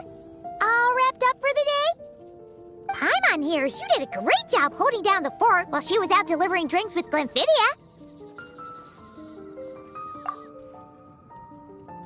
Whatever the reason, the Honorary Knight is clearly one of the most talented mixologists in Mondstadt. Considering how short a time he's been doing this, I believe that someday he has the potential to give the legendary bartender at the Cat's Tail a run for her money. I fully support your decision, Grandmaster. The Honorary Knight has really put in the hard yards. The drink stand will remain open for a little while longer to provide a proper welcome to our returning expedition members. Then, once we locate suitable premises, we also plan to look at operating a permanent service. Hooray! Everyone in the Knights of Favonius will get to drink all the delicious cocktails they like! Nothing short of what I'd expect from a true disciple of Hertha. You've really considered this thoroughly, Glenfiddia. Also, if I may, Honorary Knight, regarding the special cocktails you've developed, would you mind leaving the recipes with us? We'd like to add them to the official menu. Paimon feels like there's something you still want to say. Let Paimon have a guess. Based on your personality, you probably want to introduce the origin of each different cocktail. That way, customers will know who inspired you to create these amazing drinks. No problem at all. If you need, I can even have someone draft the paperwork on your behalf to secure you the rights to these new recipes. I hope when we recruit some new bartenders, they'll be able to learn from your incredible skills. Even if they can't quite match your work, if they could be 2/3 as good, that would still make them industry leaders.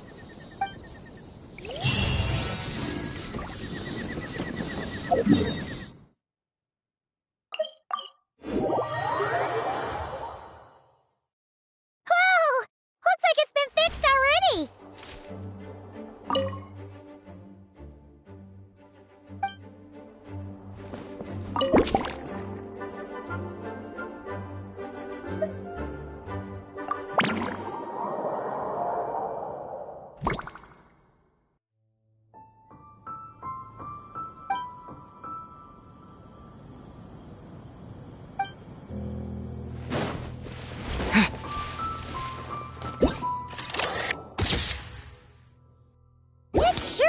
Convenient if we could build a choo-choo cart track straight from here to Mondstadt. An express line right to the best fish blasting spot? Oh, okay. Might not be the best idea.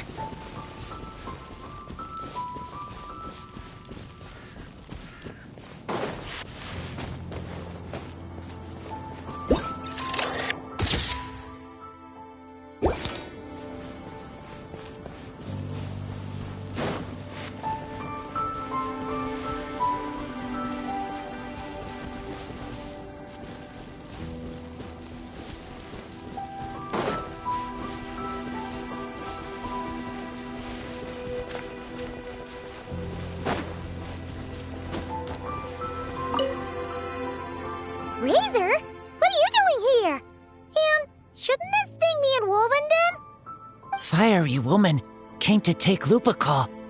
I said no. She backed down, but then said I would do just as well. This sword is here, for now. I am here to protect it. Hold on, let Paimon get this straight. Alice was planning to bring Boreas here, but you stopped her. So, she took the illusion of the sword and left you to guard it instead. That would make the trial of Boreas the trial of Razor now, wouldn't it? We fight. I protect Lupacol. Wow! Looks like Paimon's guess was spot on. Don't worry, Razor. No one's gonna take this sword.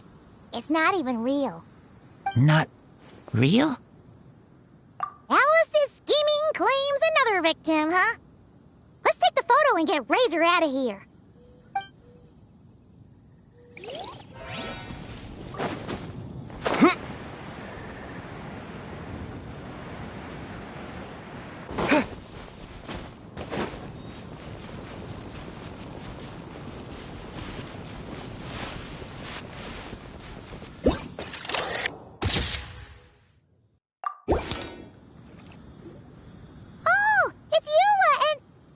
Rand?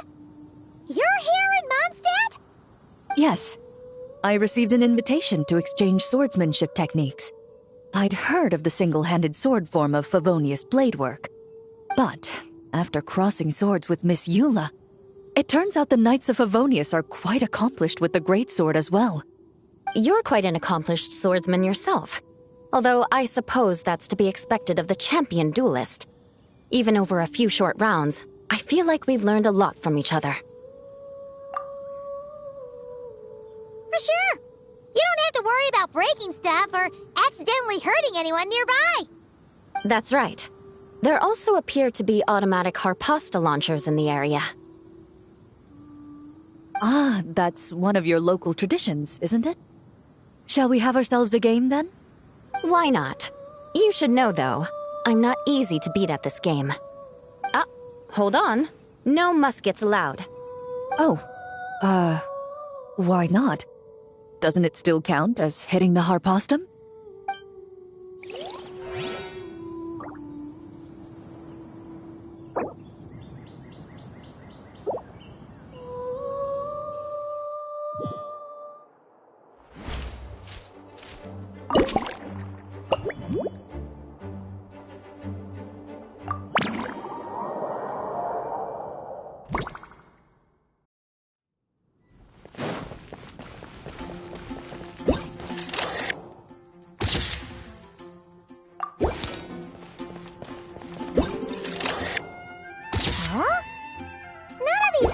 Look local to Mondstadt.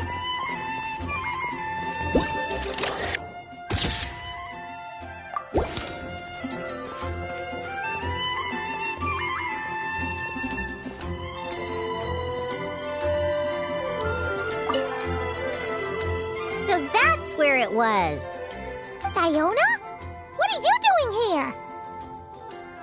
It's my first time seeing these little guys. They're from that land, right? Oh, they're so cute! Alice put a version of the cat's tail here and asked me to run it. It has the setup I'm used to and everything. Now, all I need to do is make some drinks. And you know what? This is the perfect chance to change all the ingredients to super weird stuff. I'll get people to lose interest for sure. Looks like your campaign is going strong, huh? Even out here. Of course. The only thing missing is... the cats, actually. They seem to prefer the real cat's tail. But that's not a huge surprise. Cats are sensitive about where they live. Even if the place looks exactly the same, they'll know something's off.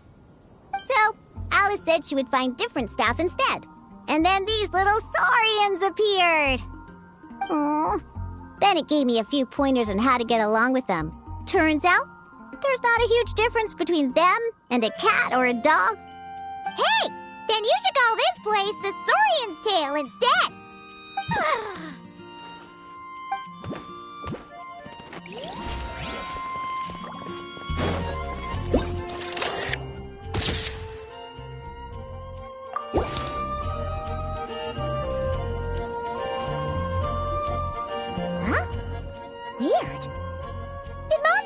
always raise boars around here?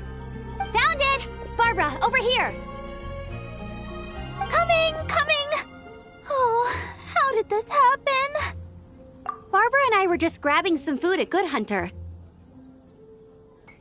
But then, how do I even put this? The sweet madame and sticky honey roast we ordered came to life. Sorry, what? That's right. I managed to catch the sweet madame earlier. Come on, let's wrangle this thing so we can head back and eat. Wait, what? Uh-oh. What is it? More pigeons and forest boars! The rest of our lunch is making a break for it!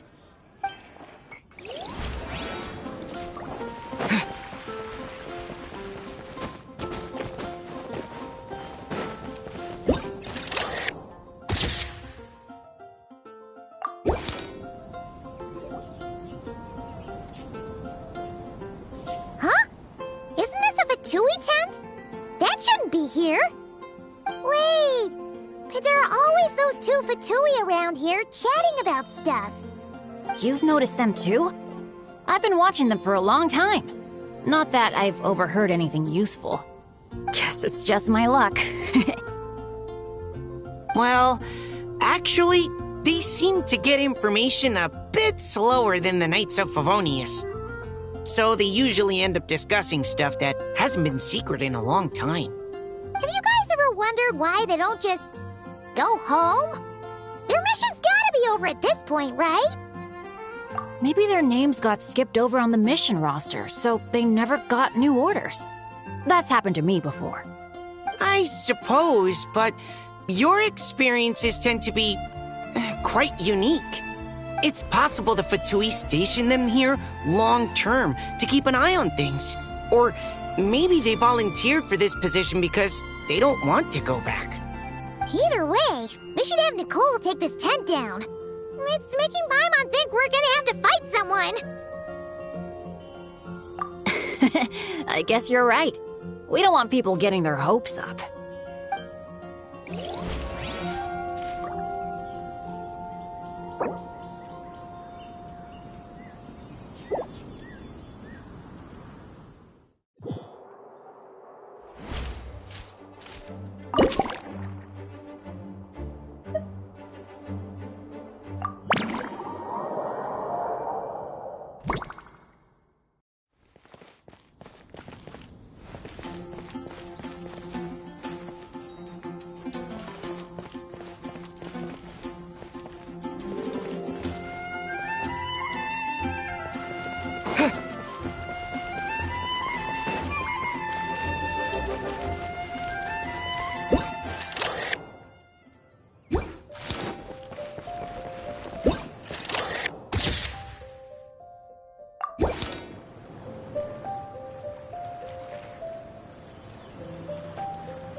There you are. I've been looking everywhere for you.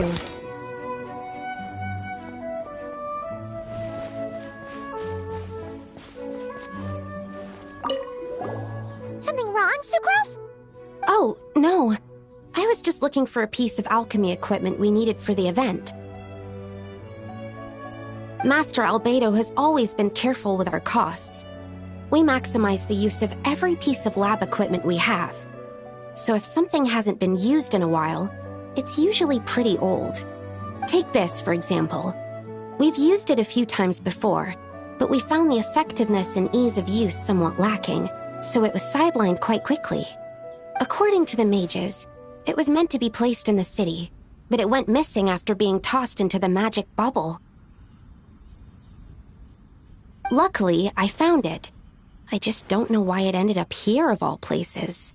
Well, all that matters is that you found it in the end, right? We'll contact Nicole and get her to send it back to the right spot. Great. Thank you so much. A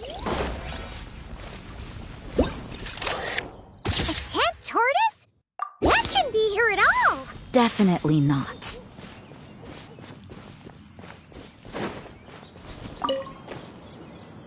Wow! I've never seen such a large turtle in my life. There was a time, back when I was little, when almost every child in Mondstadt had a turtle as a pet. It was quite the trend. Oh, yeah!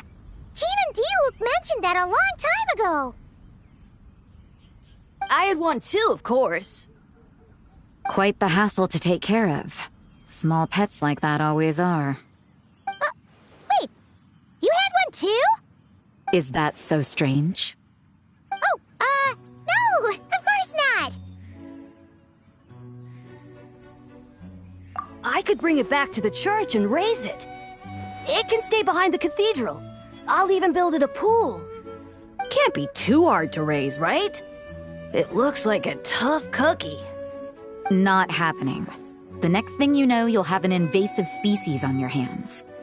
Just tell that mage to put it back where she found it. Guess that's for the best.